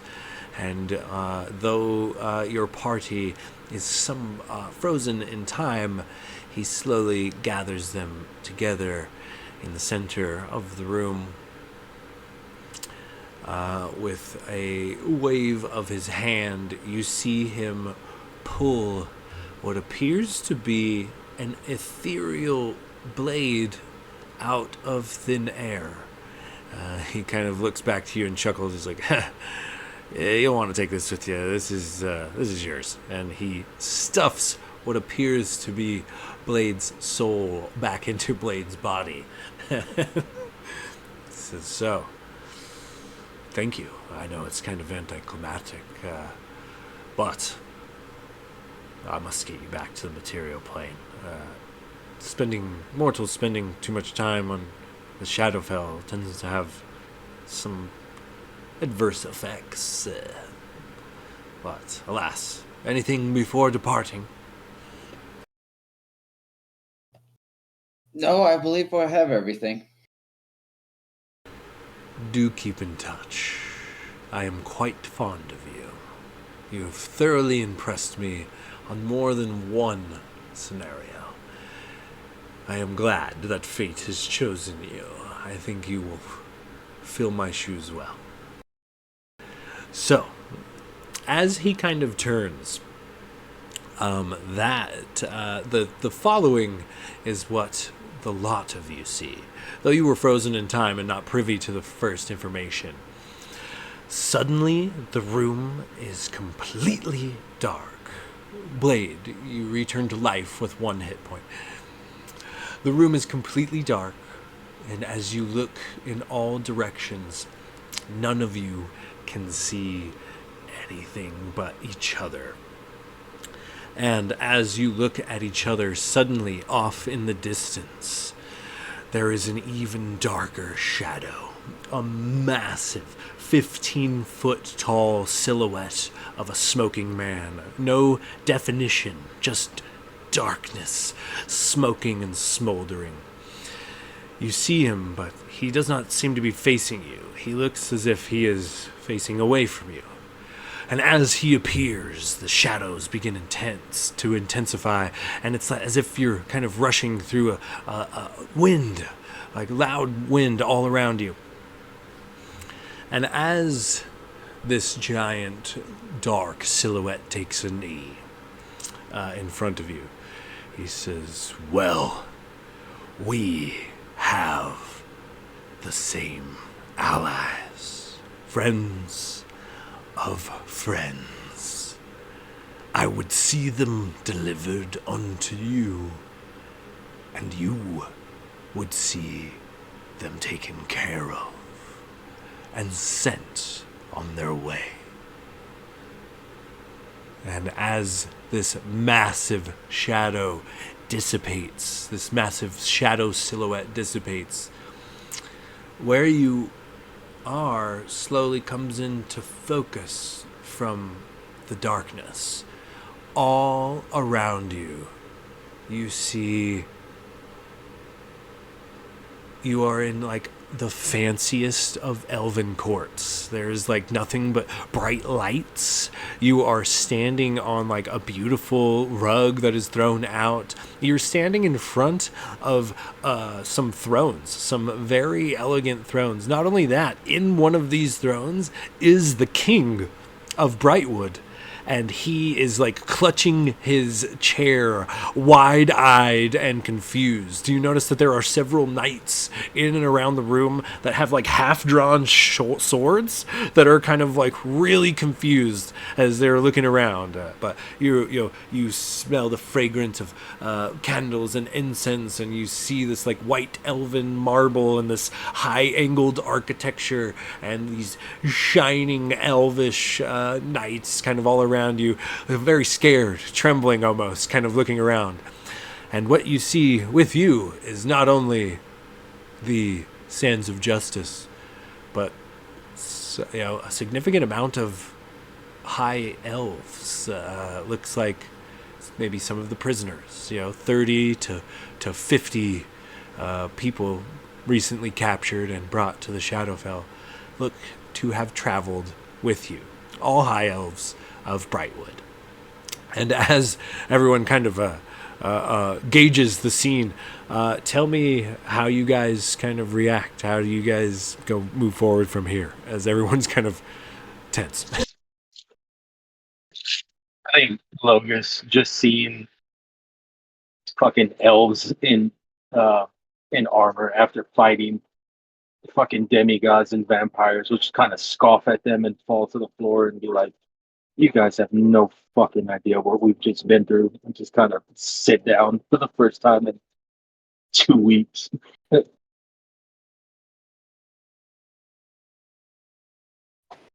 Blade will kind of sit up, just kind of like looking around, very confused, because 1 minute he had his neck was being or bitten. I was assuming it was his neck. I don't know. He could have been bitten me on the fucking ass cheek or something. But he would just kind of like get up and kind of like feel wherever he was bitten and just kind of like, what happened?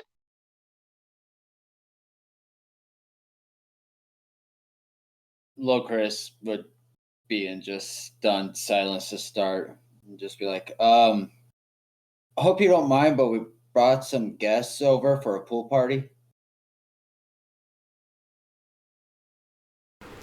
The king kind of realizing like who you guys are, he kind of he squints and relaxes, and as do the guards. They fully sheath their weapons and immediately kind of begin tending to their own.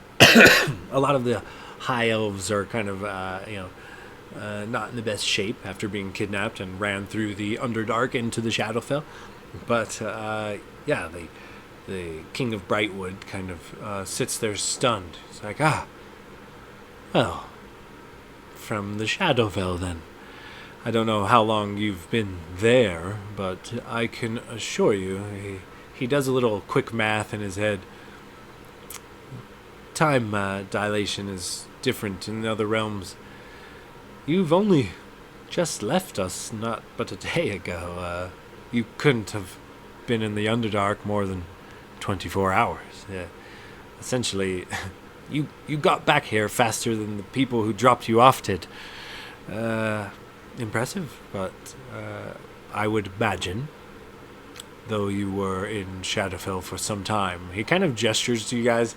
You guys realize that being in Shadowfell, you guys are kind of fucked up. Like, not only were you in like a serious battle, but you guys have been trudging through like this ashy, muddy, mucky, shitty kind of realm, and you guys have tracked it all over yourselves. You guys are covered in like soot and ash and dried caked mud and blood of various enemies. Like, you guys are in rough shape. He kind of he gestures to you all and says, I would imagine you weren't gone for longer than an hour on our plane, depending on how long it took you to get to your destination in the Underdark. But alas, impressive. I want to know everything. The heroes who slain the last snow have also returned dozens upon dozens of our captive citizens, rather. Alas, before we can throw a feast and perhaps talk freely, let me extend a courtesy to you. He bows and kind of claps his hands, and a bunch of servants kind of come out. He says, "Please take your time, patch your wounds, get a bit of a rest. My servants are the best in the industry. Allow them to pamper you and clean off not only you lot, but your gear, etc. I will have a dinner, I will summon the nobles, and we will have a grand old chat. With your permission, of course, sands of justice." The king kind of bows his head. Yeah, I could use some good food. He nods. Excellent. And as he kind of gets up and goes and walks over to a couple of advisors he's got standing nearby, these like servants kind of begin pouring out the woodwork. They surround you lot and kind of lead you down an adjacent hallway from the throne room. Now everything's very lavish, paintings and the beautiful carpets and tapestries everywhere. Gladier, your silver sense is like pinging. Like there is a lot of silver and a lot of like fancy like archways and door handles and things. Like you immediately get a headache from the amount of silver in this building. But as you kind of are ushered down this hallway, it is into a bathing chambers, and several of these artisans, these or courtesans rather, begin helping you guys like doff your armor, and not only that, your weapons and gear and stuff. They begin. They bust out the whetstones, they get out the armor polish, they begin not only helping you remove your gear, but also tending to it, cleaning it, and etc. After that, you guys come into this room, and it is like a big bathhouse. They have several bronze and gold and silver tubs that are filled with hot scented water. Some of them are frothy and perfume. Some of them are bubbling over the top. Not only that, but essentially like some caterer type servants also kind of briskly make their way through the room, within arm's reach of you, of course. Some of them carrying trays of wine, others like hors d'oeuvre style foods. There is also like servants in the sense of there's a bunch of like masseuse type of elves with the sitting near a table. Some of them light some candles and incense and gesture for you guys to lay down and whatnot. But so you guys are kind of find yourself currently getting pampered in this like elvish sort of luxury bath, rather. So, you guys remember how I said the first thing I should do when I got in that room was put the crystal on the throne? Apparently, I was right. I wasn't going to say nothing, but it just seemed like we had that fight. Good thing we fell back onto it when shit started getting a little real. Yeah, don't want to be jumping out windows. At least we know that the four of us will stick together no matter what. Just kind of side-eyed right away. No, in my defense, it's not like I didn't try to help you on my way out, but quite frankly, we were staring down the barrel of, well, just a fuckload of vampires, and it hadn't really crossed my mind that you could technically put a crystal on a throne and take over the Underdark, so that's on me. But I thought it was quick thinking, and I had an exit strategy, and I could have saved myself, would have been fine, and it all worked out in the end. I mean, somebody finally filled up your shard, and he kind of looks over at Locris. He's like, and we're all here, yeah. Wait, someone abandoned us? Oh yeah, I remember. Oh, yeah, you were knocked out. Renwick decided to see what flying was like. I was merely trying to make sure that at least one of us survived to tell the tale. And in turn, I did conceal at least two other party members. I figured they could find their way out, and I've got a series of different utility items that I think I could have saved myself with. So I was really just buying some time. I mean, he just kind of like, you see him. He's like kind of a little jittery and kind of straightening up his cloak and whatnot, trying to look like he didn't just have a panic moment. It's an interesting way of going about it, but you are clever. I'm just glad we're all alive. Well, to put some of Logus's concerns to rest, while I was speaking with Jurassic before he sent us here, he somehow froze time and got rid of everybody and saved it, and we had a nice little chat. But I got him to put some of those safety markers around Raptor, So it'll be a human-only settlement. So fuck those ghouls. I think No, wait. Did you say human only or humanoid only? Because I feel like specifying there might have consequences. I said a safe area for humans. How's everybody else going to take that? Oh, who cares? I'll find out later. Did you just segregate an entire population? Hey, you gotta do what you gotta do. And I found out that I have no morality anymore. Good or bad, I have the same outcome, so Oh, well, there's no gray area between Raptor and the rest of the humanoids now.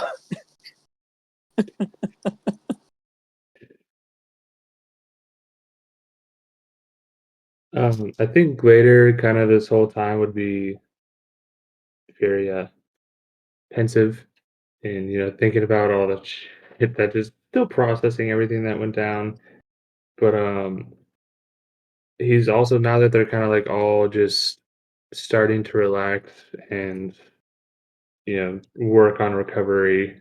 Um, he's going to be a little worried for his friend Blade because he saw what happened. So I think he's going to quietly sitting there in the bathhouse cast divine sense. Try and sneak. I don't want to make it obvious. I want to try and just quickly like lightly touch my holy symbol and take a look about, and just I can detect if there's any celestial fiend or undead within 60 feet of me. So I'm just gonna kind of say a quiet prayer, touch the pendant, and just get a good look at Blade to see how he's doing.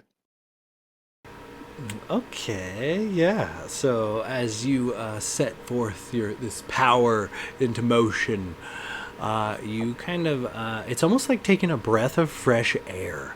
You finally in an area where, like, doing this in the Shadowfell was, like I said before, trying to smell a fart in a shit factory. It was like overwhelming almost, But for the first time in some time, there are no fiendish or undead entities in and around you, as far as you can tell, at least in the immediate vicinity.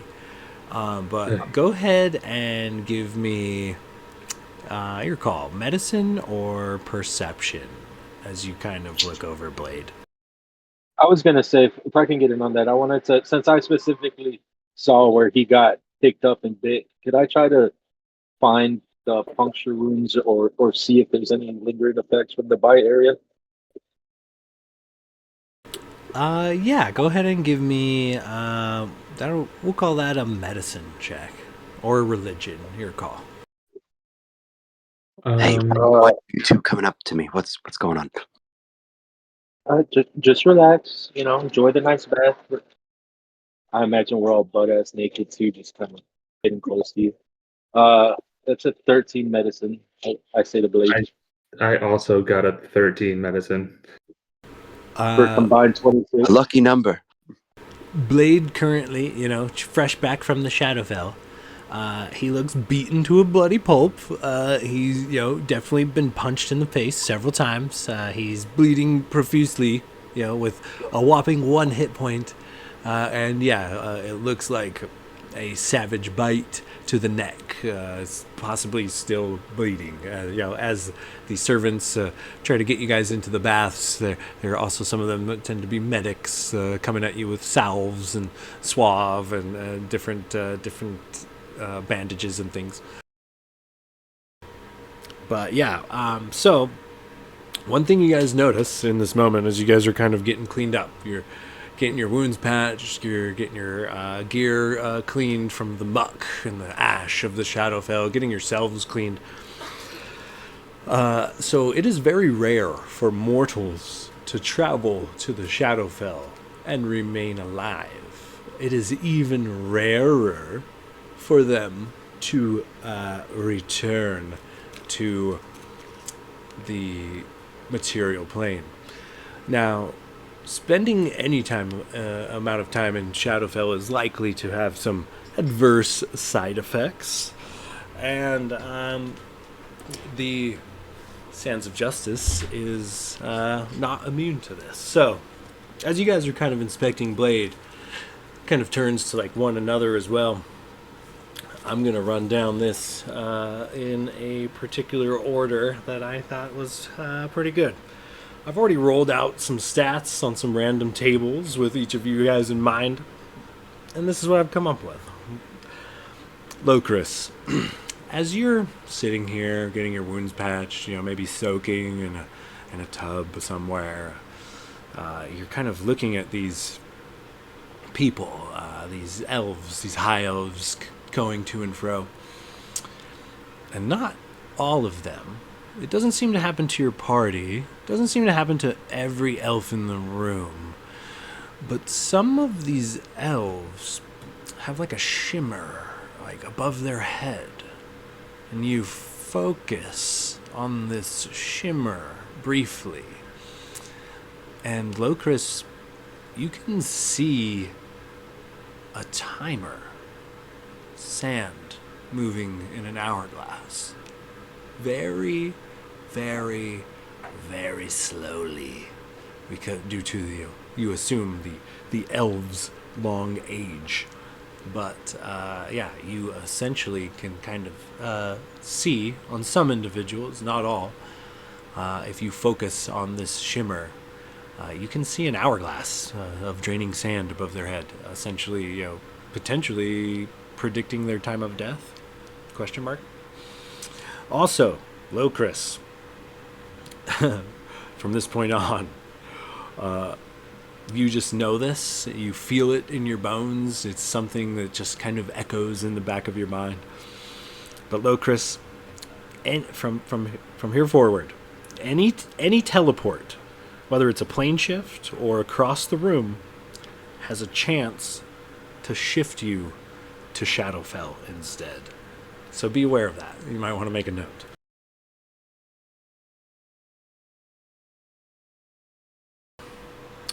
Noted. All right, so let me grab this other note here. Renwick, as you are soaking, right? You soak your hair and skin and eyes, you kind of rinse up. And as you do, the rest of the party would notice almost immediately what you guys assumed was like muck and soot and ash does not actually wash off of Renwick, at least not entirely. Renwick, at this point, your skin, hair, and eyes have all turned gray. You are like essentially colorless, almost as if like the grays. But you, this ash color of the Shadowfell sticks to you. It has dyed your hair, your flesh, and even your eyes. Not only that, Renwick, but as you kind of look around the room, you see shadows differently. As you look around the room, shadows seem to, even in the material plane, move odd.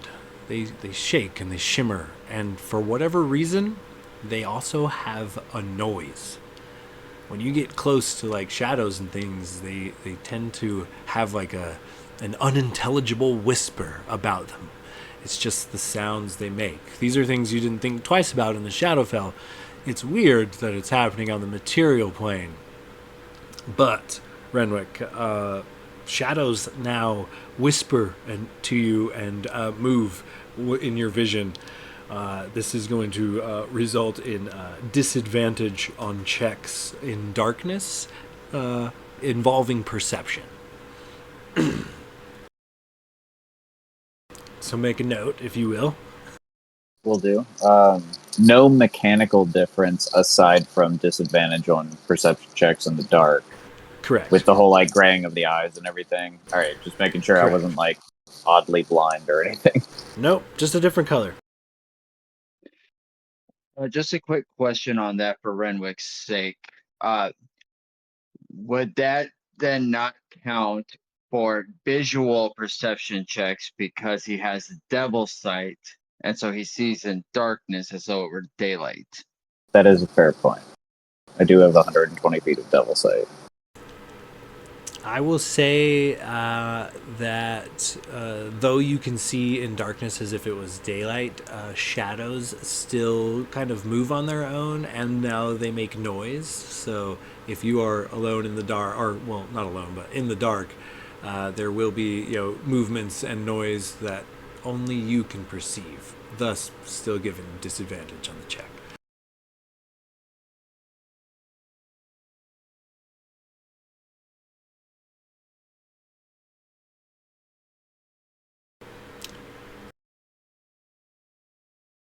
These are things you could potentially get removed, though, so don't sweat too bad.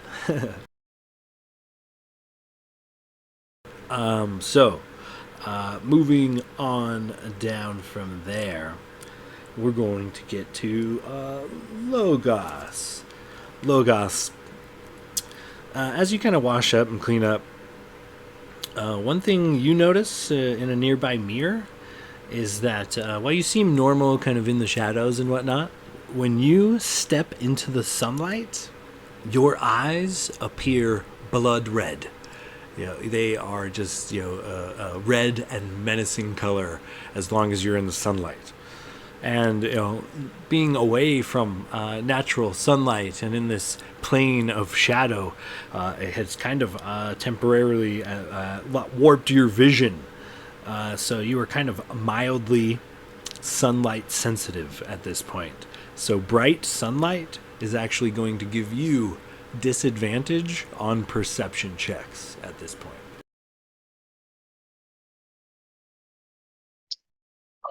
Could I see that if I were to put up like a hood on my cloak, will that kind of help with the sunlight sensitivity, or is it just if I'm out in the sunlight? I would say if you're in bright sunlight, you could certainly combine like a hood and like the shadow of a tree or something to not have to take disadvantage. But if you're caught in bright light, you have disadvantage on perception checks, at least for the time being. Okay. And my eyes are just like unnaturally red. Only in the sunshine. They're normal when they're in lightly shadowed or in the darkness, but in the sunshine, they're bright red. Okay.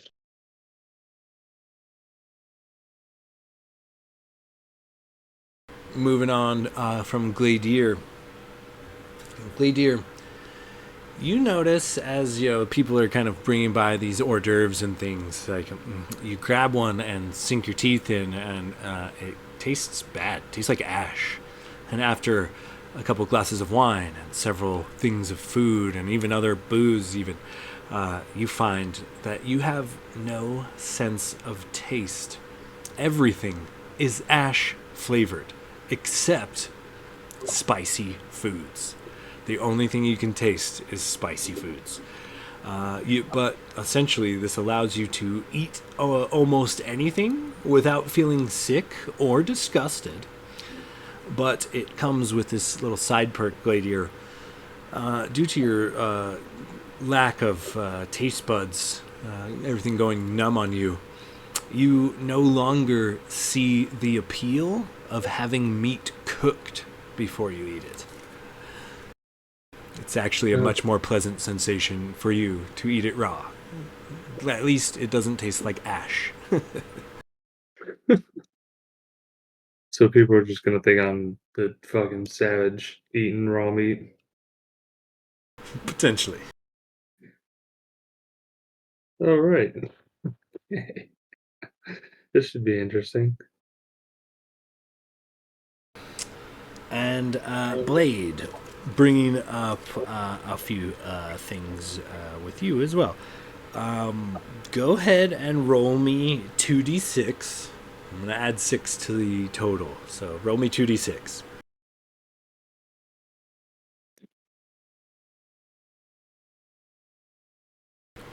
Okay, so Blade, you have lost a total of 12 pounds. You are substantially skinnier than when you had gone into the Shadowfell. You've lost about 12 pounds. So you're looking pretty lean. The only thing you can smell, despite the flowers, the perfume, the scented water, your only scent that you can pick up is ash. All you can smell is like burnt, like that's that burnt ashy scent. Despite your best attempts, it's difficult for you to overcome this. Aside from that, Blade, as you're kind of getting pampered, maybe grabbing some food or grabbing a soak, you notice your own shadow seems to move a bit.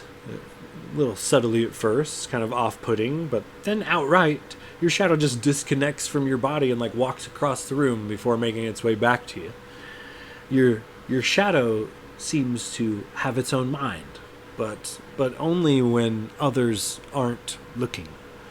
Your shadow is much darker than it should be, and your shadow moves according to your emotions, even if you don't move. You're noticing this shadow, your own shadow, dance around, occasionally do a hip thrust, or maybe make an obscene gesture your way before just kind of resuming normal form, making sure to keep on the sly from the others. But alas, a bit thinner, and any perception checks made with scent or smell, Blade, you straight up fail. You do not have a sense of smell except for ash for the time being. Gotcha. Okay, well, that's not good.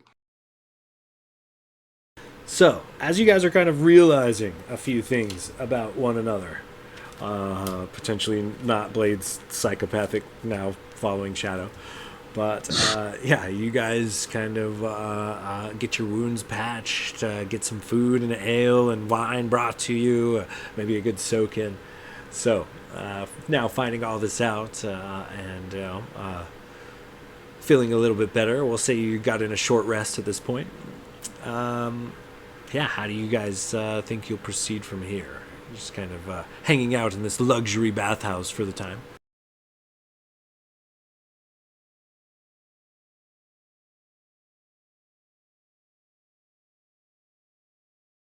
Get dressed for dinner.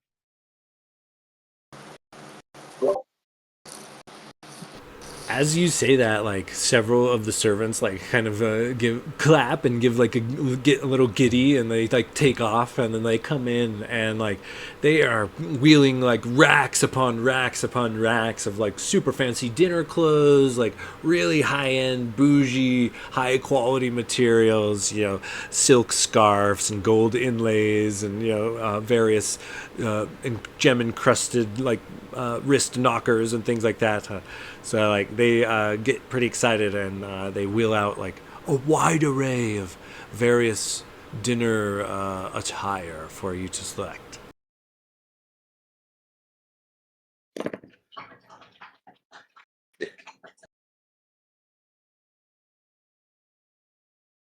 All right. Who's Later. looking to wear what? Glader's just sitting in the corner, like shoving various hors d'oeuvres and cheeses and biscuits into his mouth and like spitting them out in turn because he's just testing everything. Like, why the fuck does everything taste like shit?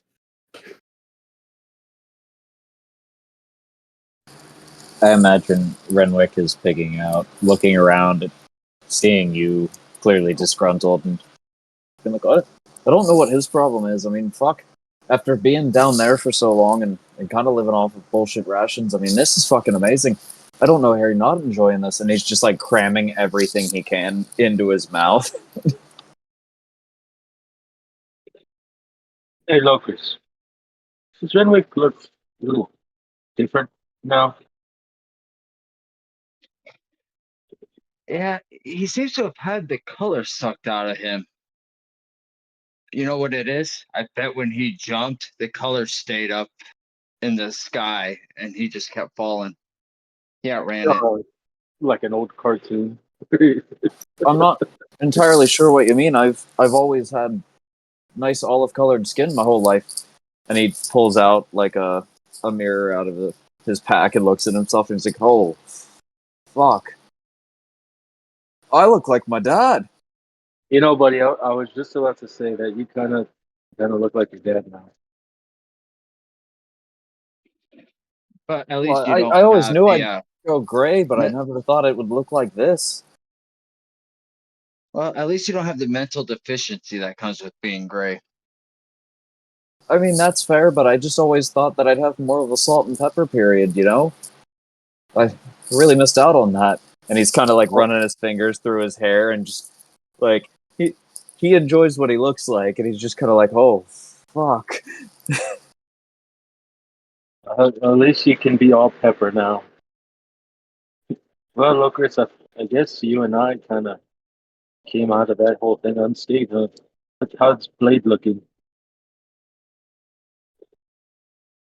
I feel like Blade's just kind of like freaking out over a shadow in the corner. A thin blade. Just like, what the fuck are you doing? Stop moving. Who you talking to there, Blade? Wait, um, him. And I'm just pointing at my own shadow. Do we see the shadow moving as well? It only moves when it is confident Blade is the only one looking. So as far as you So guys every know, time he brings it up, Blade's it's just just crazy. normal shadow. All right. Yeah, he looks over and he's just like, Blade, I don't I I mean, I know there were a lot of vampires. Did you get the life sucked out of you? I mean, you were already thin as a rail, but I mean, it used to be like a fit thin. You're thin. Now you're just kind of starting to worry me. Are you hungry? And he just kind of like pokes at your ribs a little bit. Locus is going to pull out an emergency good berry. Wait, there's food around? I didn't even smell it. And then I'll just kind of grab something. Oh yeah, so elven matron comes by with a tray of like hors d'oeuvres, and there's definitely food present. Uh, what about you, Gladier? Little rude to be spitting out their food, don't you think?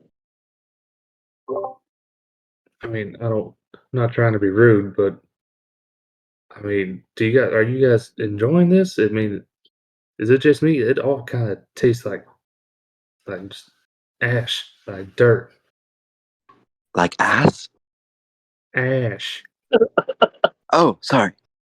I mean, to be fair, you grew up in hot moss, so maybe you're just not used to what good food tastes like. As he takes like another huge bite, No, you know still what it staring at is? himself in the mirror. You guys got all sorts of strange stuff going on. I bet you he has a stronger fire breath now, and whenever he eats, it's just his fire breath burning his own food. Hmm. Maybe you got stronger and you're just like burning your food before you eat it. So what you're saying is the catalyst here being that Gladier was knocked unconscious, if not dying, at least twice during that last fight. So every time that we kill him and revive him, he gets stronger. We happen to have two people with healing in the party. I'm just saying we could make a monster. Wait, hold up now. I think that is just a little rash. I'm just going with Locus, the science, my man. Locus picks up a cheese knife.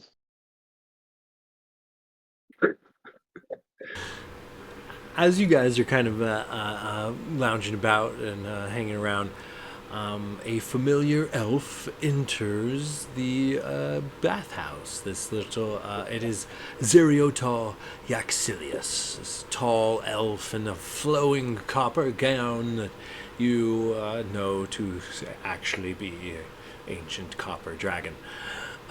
He enters the room and covered in his standard array of this like flowing robe and various copper jewelry. He comes in and he kind of bows to you guys. The king would have your company whenever you deem yourselves ready.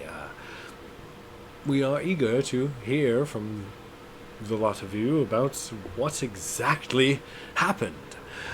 Alas. Perhaps before we do these formalities, I can give my a formal thank you to the Sands of Justice. And he provides from underneath his cloak a small chest and sets it on a nearby table, kind of next to where your guys' gear is being kept. A monetary sum from my own personal hoard. I hope 10,000 each would suffice. And he has essentially gifted you 50,000 gold pieces in this rather large chest that he kind of just pulls from his cloak. It essentially is like it should be a two-hander dual carry situation. He just pulls it from whatever magical component he has in his cloak and sets it aside. He says, you have my 100th task kind of warrants a promotion, if you will. The last snow that you had slain. I no longer am, at least within the agency that I hold my loyalties to. I am no longer looking for the renegades of my kind who escape our realm and seek to ravage others. I've been promoted as such to a more difficult task, but one suited to my skill set, I'm sure. But that is really what brings me here. Logos, he turns to you. Says, I don't suppose you know much of your father's whereabouts. You see, I've been promoted to cold case files, essentially. I am seeking this shadow dragon, and alas, not having a lot of luck. I was hoping that maybe you knew something about your father and where he has gone, his current location, perhaps? Unfortunately, I do not. Last I heard, he was hired to fight the Shadow Dragon, and I'm not quite sure what came of the battle or where either of them are at. Everything in the Shadowfell kind of happened fast. I didn't really get an opportunity to look or ask around for my father, but it didn't seem like he was there. Well, let me tell you what I know. Perhaps we can help each other. You lot have been competent in dragon slaying in the past. I imagine that skill set and others will come in quite handy. Alas, Logos, once many years ago, a red dragon, banished due to her bringing war and strife upon our home plane. She, like the last snow, landed here on the material plane, in a neighboring nation of elves. He kind of looks to you, Nightwood. So, then, as I do now, played the role of advisor to the realm, and I convinced the leadership of the time to hire dragon slayers or elite adventurers to slay the tyrant before she could consume the land and lair. And they listened. Your father was a younger elf then, as most were his companions as well. Exceptional hunters, archers, woodsmen, and duelists down to the last. An adventuring party that became renowned for slaying magic legendary beasts, defending villages from hordes of goblinoids, and a variety of other impressive accolades. A party known as Shades Avian. The resulting battle between the Great Red Worm and Shades Avian was one of epic proportions. The clever dragon caused a sort of stalemate.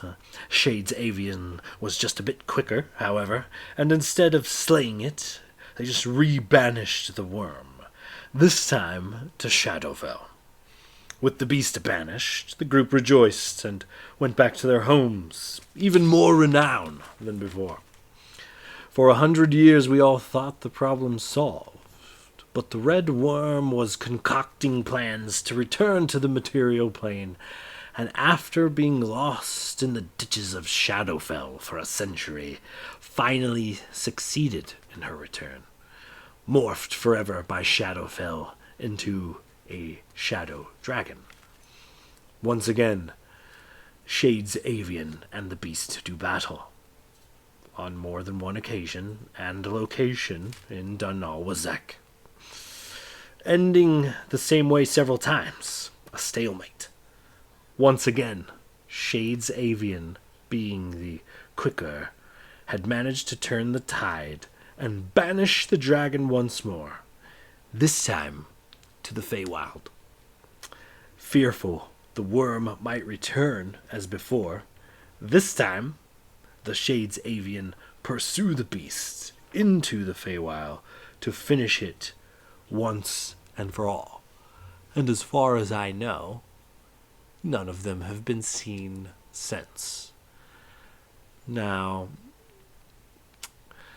I would typically go and seek this out myself. However, the Feywild is a dangerous place, even for, I would say, not only even for, but especially for large magical beasts who wish to conceal their identity and move stealthily.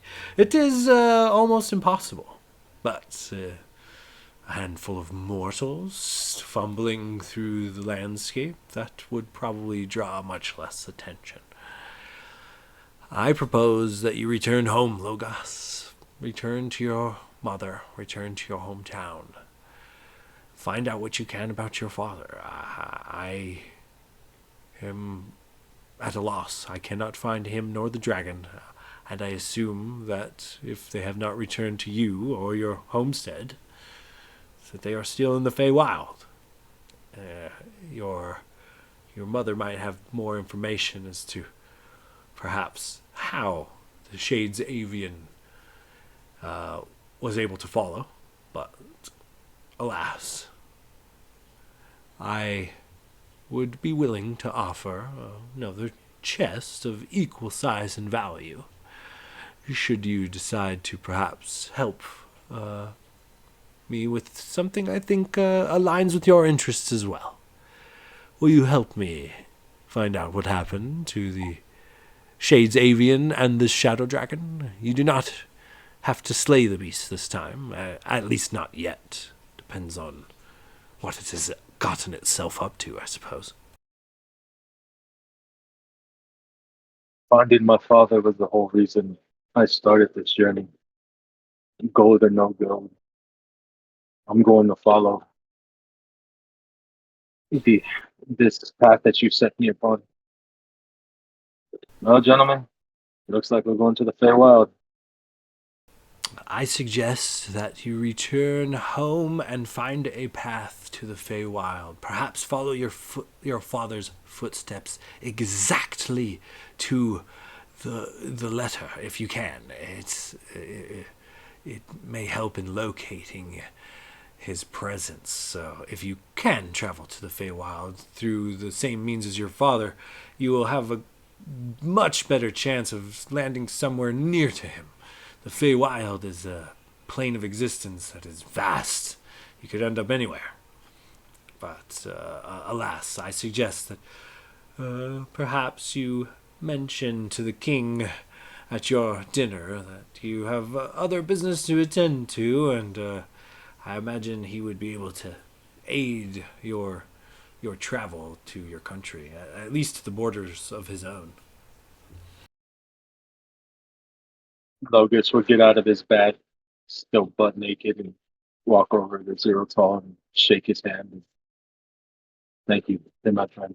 This is the first true lead I've had on my father in years. I really appreciate it.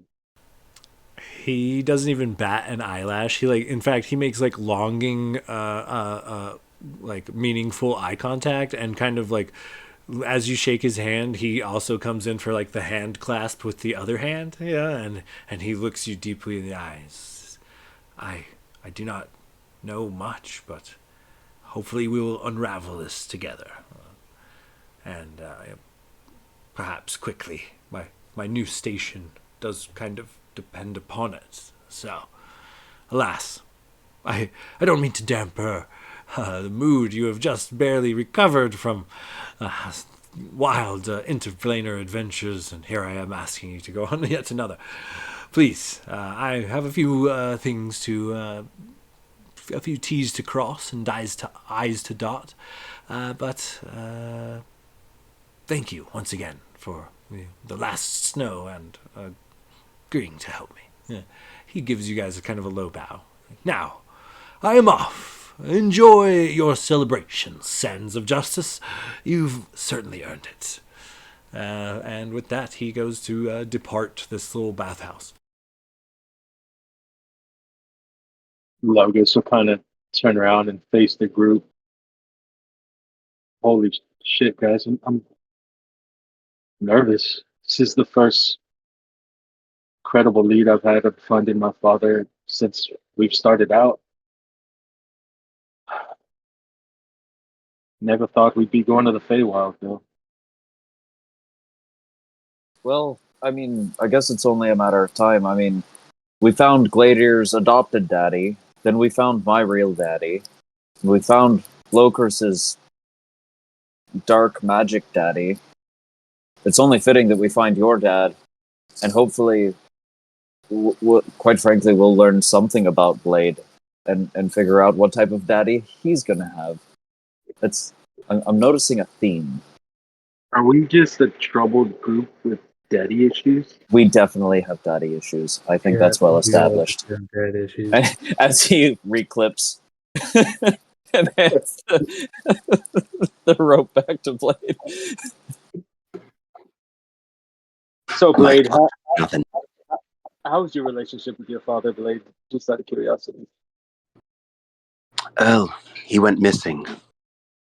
No, I'm just fucking with you. My father, he sucks. Daddy issues. Hey, you're not wrong. Well, I guess there's a reason we all came together. What if the big bad was all of our dads? The combined energy of all the fucked up things that our dads have either done or not done. And to be fair, it does seem like a lot of us had issues that were pretty heavily affected by the actions of our fathers. So,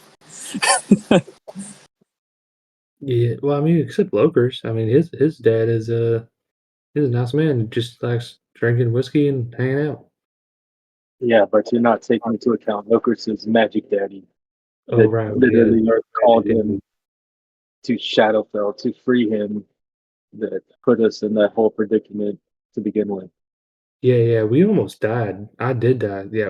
Like we were almost Duskies. I jumped you're out of a welcome. window. I didn't really have much of a plan. I just figured I'd kind of work it out on the way down. Yeah, we know. And Gladiator, you're welcome, by the way. Yeah. Also, yeah. I never thanked you for that. Yeah, I was gone. I was all the way gone, and you brought me back. So, yeah, I don't know how I can repay you other than helping you find. Are we on this daddy thing still? Do I have to call him his daddy? I think we're on the daddy thing for a while now. All right. Well, then I guess all I can do to pay you back is help you find your daddy. I don't know. It feels weird saying it like that, but here we are.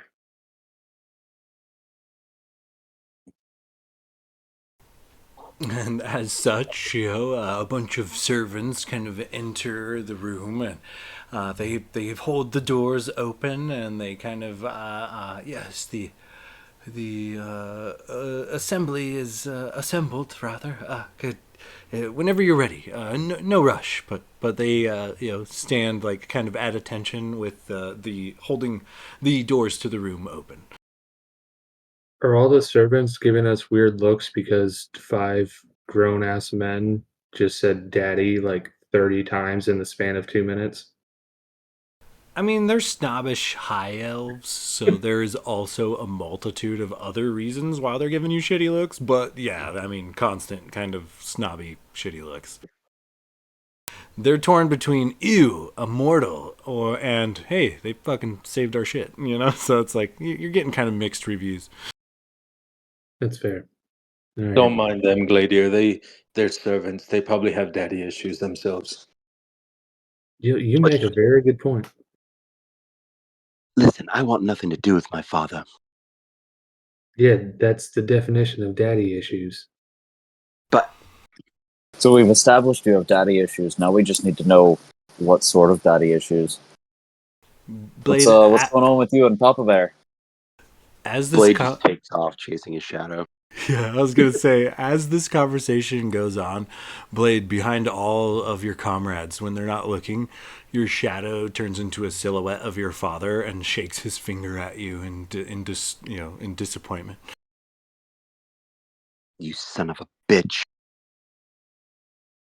And full engaged chase. When you say you son of a Hardly bitch, did. because I was the last one that spoke, I think Grum was like, "Oh, my bad. I didn't mean to touch a nerve." Where's he running off? Yeah, no, I'm a little worried about him. We should keep an eye on him in the coming weeks, but looks like we might have some sort of, meeting slash reward slash ceremony to go to. We should probably I don't know, get dressed. Yeah, I'm still hungry as shit. I've been spitting out all this food. All tastes like ass. I mean ash. Also ass, depending on the ass. You know what ass tastes like, do you, Gladier? All right, you know what? I got nothing. I'm just gonna put my clothes back on. What's the matter, Daddy? Oh, don't make it weird. Do you have to pay extra for all that cloth? They have to cover up your, well, you know. And he just winks at you. Daddy's getting angry.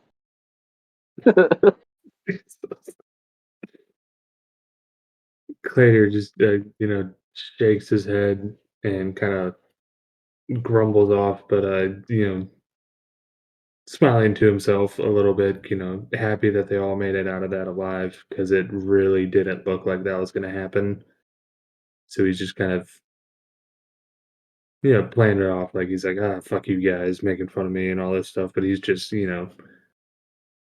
happy that all of his friends are still alive as he's putting on his freshly cleaned armor and stuff. Yeah, all your gear gets kind of returned to you. You have a choice of some lavish like dinnerware if you'd like, and as you guys kind of collect your things and prepare to head to the ceremony. Anything you guys need to do prior to hitting this celebratory situation? Logus would just get dressed in the finest green shaded clothes that they have. Oh, later also wants to uh just before they go into the actually, no, I'm gonna say that. Never mind. Hold on that. Hold on that. All right. Okay, so as you guys kind of get together and go to this ceremony, the king has laid out quite the spread. Servants are bringing in, like a 7-course meal. There's duck and roast beast and different various sides of all kinds. You know, it's the finest quality cooking chefery, if you will. The culinary arts here are unsurpassed, as the very snobbish kind of elves that they are. But yeah, there is just a wide array of this food kind of laid out, brought dish by dish to each of you. And not only you guys, there are like, he turned his throne room rather quickly into like a dining hall. And you guys, your table is set right before the throne, a table for the king himself set as well. But all around the room are other tables filled with various, not only staff, but it looks to be a large portion of nobles and advisors to the king. And some of them are not eating, but are like sitting up high on balconies, just kind of like observing as you guys are kind of in this large, grand throne room. And yeah, cheers erupt when you guys walk in. You guys are kind of led to your table. There's, you know, fresh bread and various meats and spiced wines and ales. And, you know, as everybody kind of settles in, you know, the magistrate of the court kind of steps forward, this elf dressed in all black. And he just kind of asks the party as you guys settle in, you know, so please take your time to enjoy the exquisite spread provided by His Majesty. He kind of bows to the king. But do regale us with your, in your own words. Tell us all what happened. What? We're confused. We are unsure. The babbling, incoherent ways of most of those who came back with you don't seem to paint a pretty picture. Please, enlighten us. What have you guys been through? And like everybody's like sitting on edge at this point, kind of looking up to you lot. And so yeah, they do have an Elvin Gordon Ramsay. You know, you see him off in the. You hear somebody getting yelled at in the kitchen from like it's something is raw back there, and you know you hear a clattering of a plate after that. But yeah, so as this kind of progresses, balls kind of thrown in your court. I don't expect you to regale every instance of every moment of while you guys were gone, but do tell me what information do you share and what information do you withhold, if any, as you guys kind of regale this crowd here.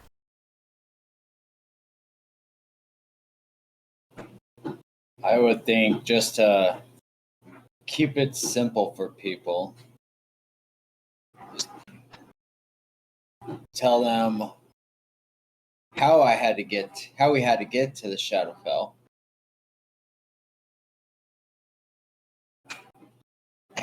and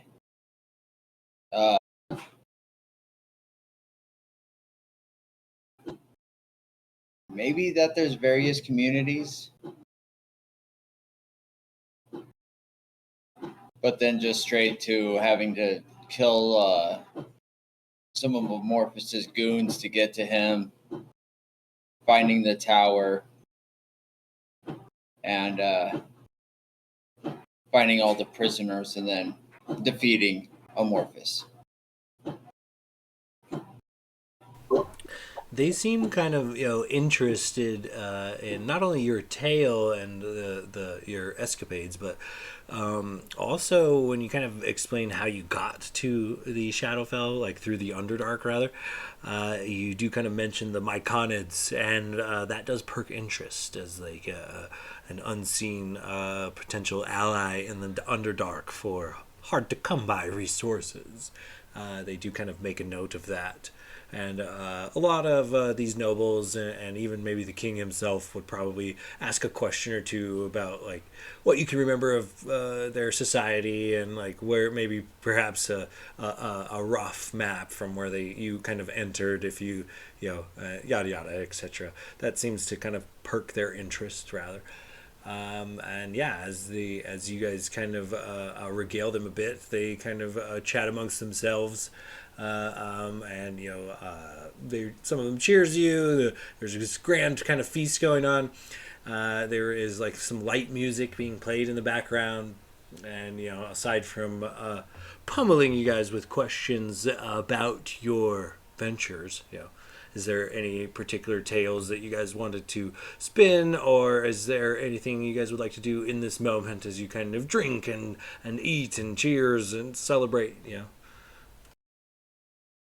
Glader would kind of sit up at one moment once he's told Loker's kind of finished telling the spark notes of our tale, and just pardon me, sir, King, your Highness, if you don't mind, I did have a one little bit to add to our story there, and also request to be made, seeing as we did do a great service to your lands. Uh, Part of us finding our way to Amorphous so we could take him down and rescue many of your citizens. We came upon a wizard, a very, very powerful wizard who proposed a deal for us. Um, he would help us if we participated in the game he played. We played the game so we could get to our goal, but in doing so, I lost a great many things that held great importance to me. And I was wondering if you had anyone in your court of high arcane knowledge that I might be able to consult to see if there's any way I can get these items back. They hold great sentimental value, and not only that, many of them were items that help us along in our adventures and could help us further better your country itself. He lost his sister, Your Majesty. Tell him, Gladiator. Tell him about your sister. Uh, uh, I don't know if that's okay. Long story short, my sister was murdered, and her essence was put into a potion. I've been carrying that potion through our travels as a sort of morbid keepsake. And that was taken as well. It's one of the items, one of the many items. My father's sword was also taken from me. He's now passed on, murdered as well. His sword's gone. So just a few things that meant a lot to me. That it would be nice if I could have some assistance, at least something to point me in the right direction of potentially getting those items back. The king kind of curls, his brow kind of furrows a little bit, and as he kind of ponders this for a moment, he says, well, I mean, I suppose it is possible.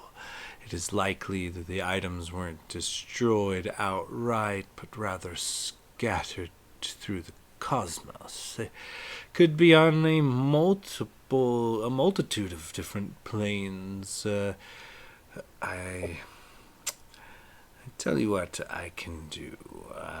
He stands up and he snaps his fingers at a couple of servants that immediately rushing in. It looks to be some like armored knight-like individuals, and they rush over to him, pillow in tow.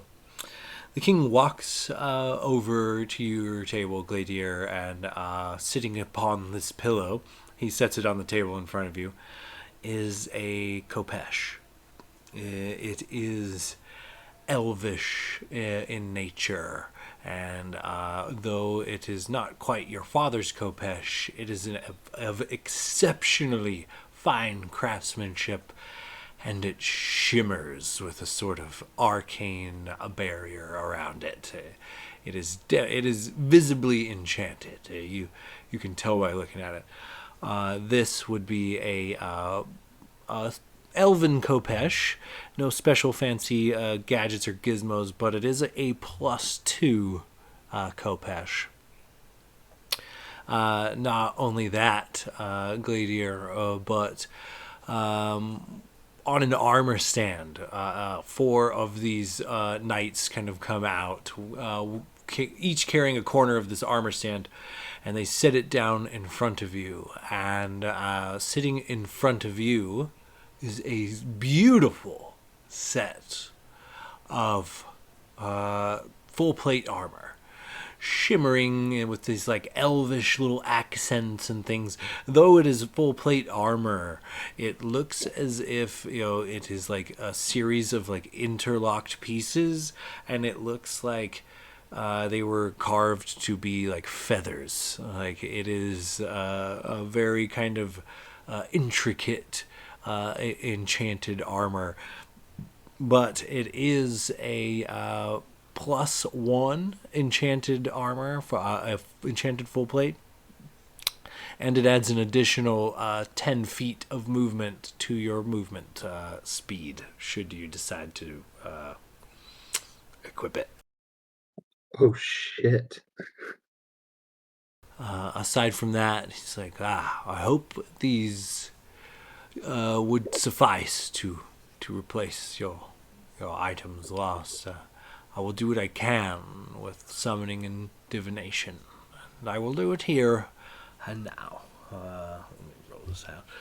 But as this king begins to cast a spell, a beam of light kind of erupts from where his third eye should be, and it shoots open like almost like a portal or like a screen of sorts in front of his face, and he looks to be scanning. A bunch of like this blue smoke kind of wafts off of the screen, and he's like reading quickly and sifting through much of it. And as he hones his powers and begins a summoning ritual with a loud bang, almost like thunder, and a shockwave kind of emitted from the king that causes the crowd around to gasp. Once everything is settled, the king looks to you, Gladiator, takes a step forward, and says, of the items you described to me that you had lost, the only one that remained on the material plane was this. And he returns to you the potion with your sister's still beating heart in it.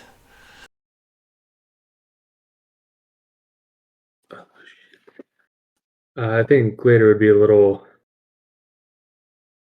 overcome with emotion, and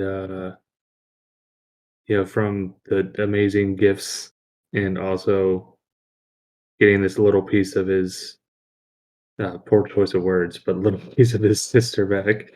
Um, he would like very gently take the potion and kind of hold it, and uh, maybe a little glossy eyed look up at the gang. Uh, Thank you very much. I mean, with this armor and this sword, I mean, these are phenomenal gifts, and I can't thank you enough.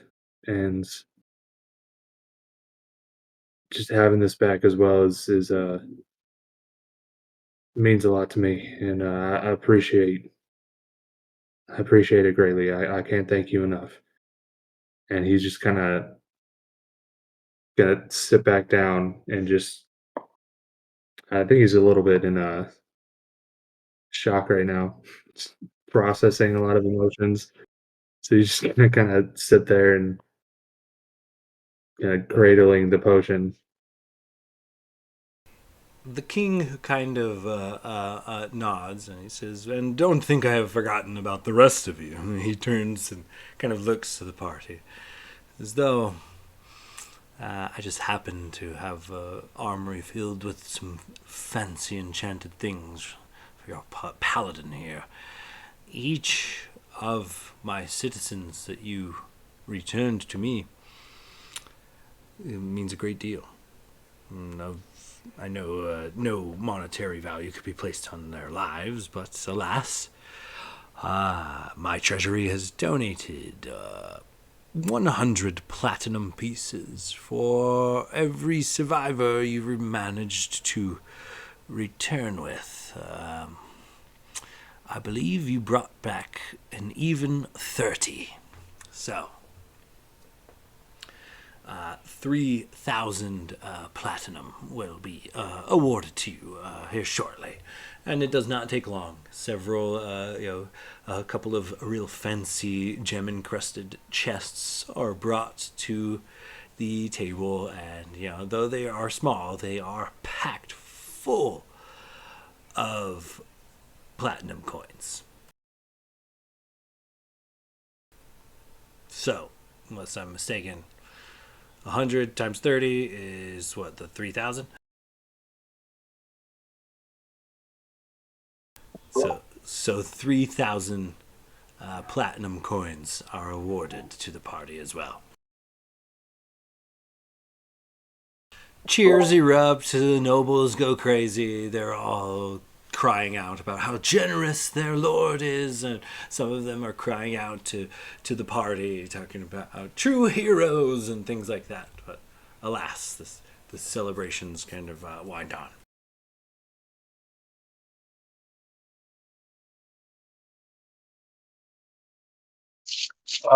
King, we had one last thing that we needed to ask, if it's not too much trouble.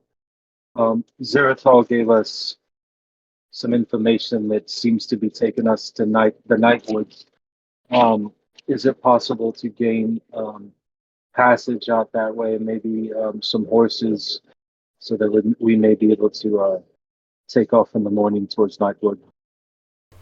I will do you one better. I will transport you and your entire party to the edge of my domain, the edge of Brightwood. I cannot get you to Nightwood directly, but I can get you to the Canyon of Betrayal, which is the border between our two great nations. But it will be difficult to take horses. You will be scaling a vertical wall. The canyon itself is a labyrinth of ever-moving stone. I can get you to the edge of Brightwood, and I could recommend a guide.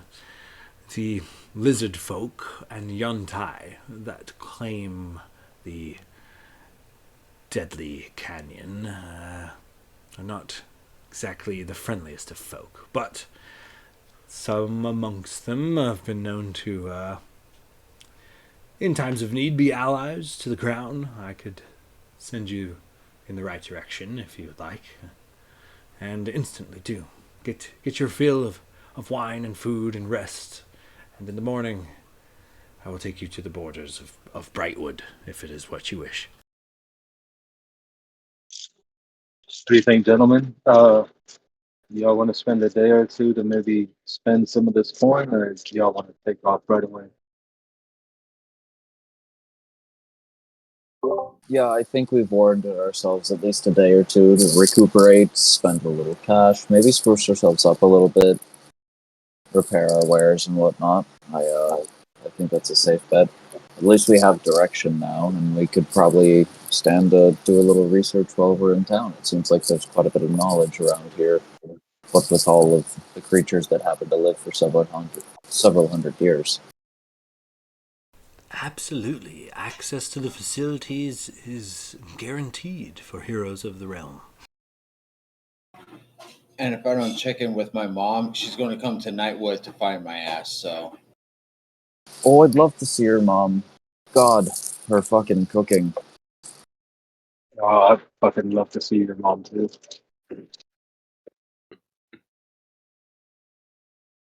Only because I promised to bring you back safe, and I have succeeded.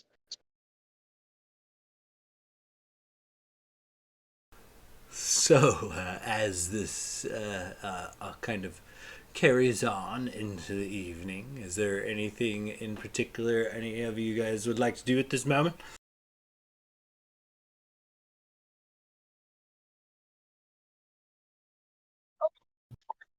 Just eat and drink. We should make our way back to your breakfast tonight.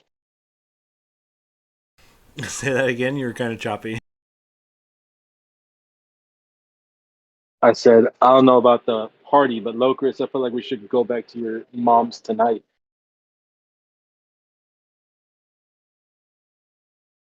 No, let's give it a day. Get a good breakfast.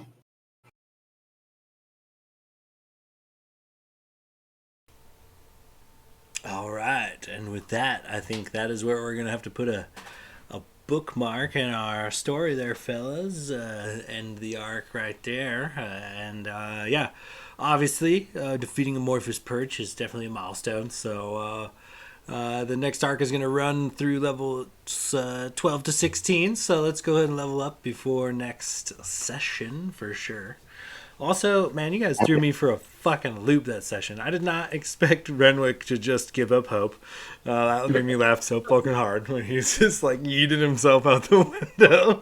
Especially the second you were like, insight check. Yeah, this definitely isn't a fight you can win physically. I was already talking to them like, I think we just have to run. I think this is a test, and Sean's just seeing if we're willing to die before we run or not. And I was like, panic. I don't want to like take too long. Fuck it. Let's go. Smoke bomb. Dude, I got to Locris and I was hoping for just like, I didn't even set the DC very high. I was like 14 for this insight check to give him like a heads up on what would happen if he put the damn diamond on the throne. And he like rolled something shitty like a 7. And I was thinking to myself, like, fuck, I fucked myself here. Like, if Locris doesn't pick up what I was trying to put down throughout several sessions, then I'm going to lose Renwick and probably Blade. And make no mistake. Actually, go ahead. that was actually my idea right at the very beginning. I'm like, all right, we'll go in. I'll do Dimension Door over to the throne and put the stone on, and we'll see what happens. And then it was like, well, you feel hurt when it's okay, so I don't really want to do that. And then when you were talking about it being attuned to Amorphous, I'm like, oh, so it might take a little longer than 2 seconds. Okay, so I might have to fight. Yeah, it was funny. Like our plan was to get that diamond on the throne, and like as soon as we walked into the room, immediately bailed on that plan. And we just didn't come back to it until shit started getting so dire that people started dropping. We're like, oh, we just need to throw a fucking Hail Mary or we're gonna die. Yeah. Yeah, that's where I was at when you rolled that low insight check. I was thinking like, fuck. And if you had gotten one more round, I definitely was going to make Blade fight you guys. Like, Blade, you would have returned with undeath and had full command of your facilities, but only one goal, and that would have been to please Amorphous by killing your friends. So, yeah, spells and everything. I was going to pit you against your party. You're a monster. Well, you know, lucky you guys. Locris pays attention, or you guys take notes, or had like a Slack channel cracking off or something. So, peeling back the curtain, since I jumped out and the vampires or the thralls followed me, would you have allowed me to attempt to lasso one of them and ride them like one of the creatures from Avatar? I mean, very high DC. Maybe you could have lassoed him and tried some fuckery, but I don't know if a bat or a raven is going to be able to carry a halfling. But I think mostly my point of plus 13 acrobatics and pretty high dexterity. I'm thinking you and I could have worked out a pretty cool way out of that. potentially. I wanted them to pursue you though, because I think the max falling damage, despite the height, was only like 20 d6, and I was like, this fucking guy will live through that shit, and I'll have to fight him anyway.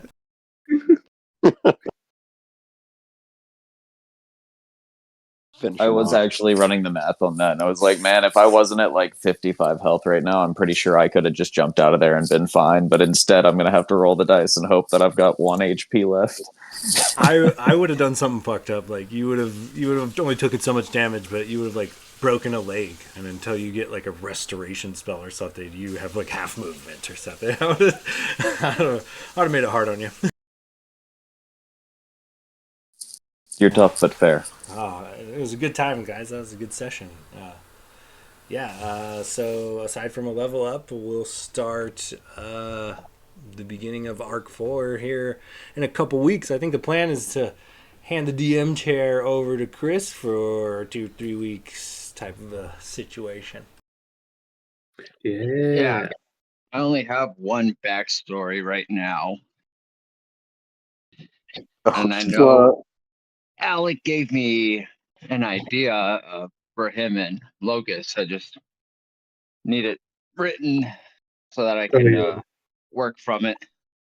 Yeah, yeah, I'll get that. when Alec turns his in, just remember that everything is +2 because I was there for all of that.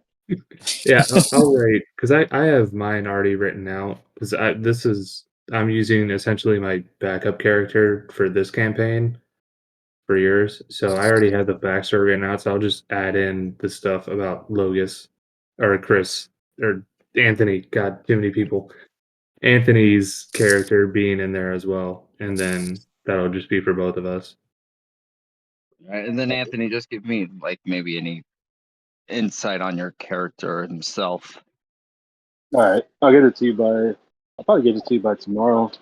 Yeah, I can get it tomorrow too. I should be able to get you something tomorrow as well. I didn't have as much like time on my computer as I was hoping for on my trip to Colorado, and shit's been crazy since I got back. But I should be able to get you a backstory probably early evening tomorrow. All right. Sounds Ooh, good, fellas. All right, fellas. Looking forward to the second campaign, man. Yeah. Heck yeah. And yeah, for sure. It was a good time, fellas. I'm going to get out of here. So keep in touch on the socials. Let's do this thing again soon, yeah? All right. Sounds Talk to good. you guys later. Later, guys. Sounds Good good. night. Good Night, night.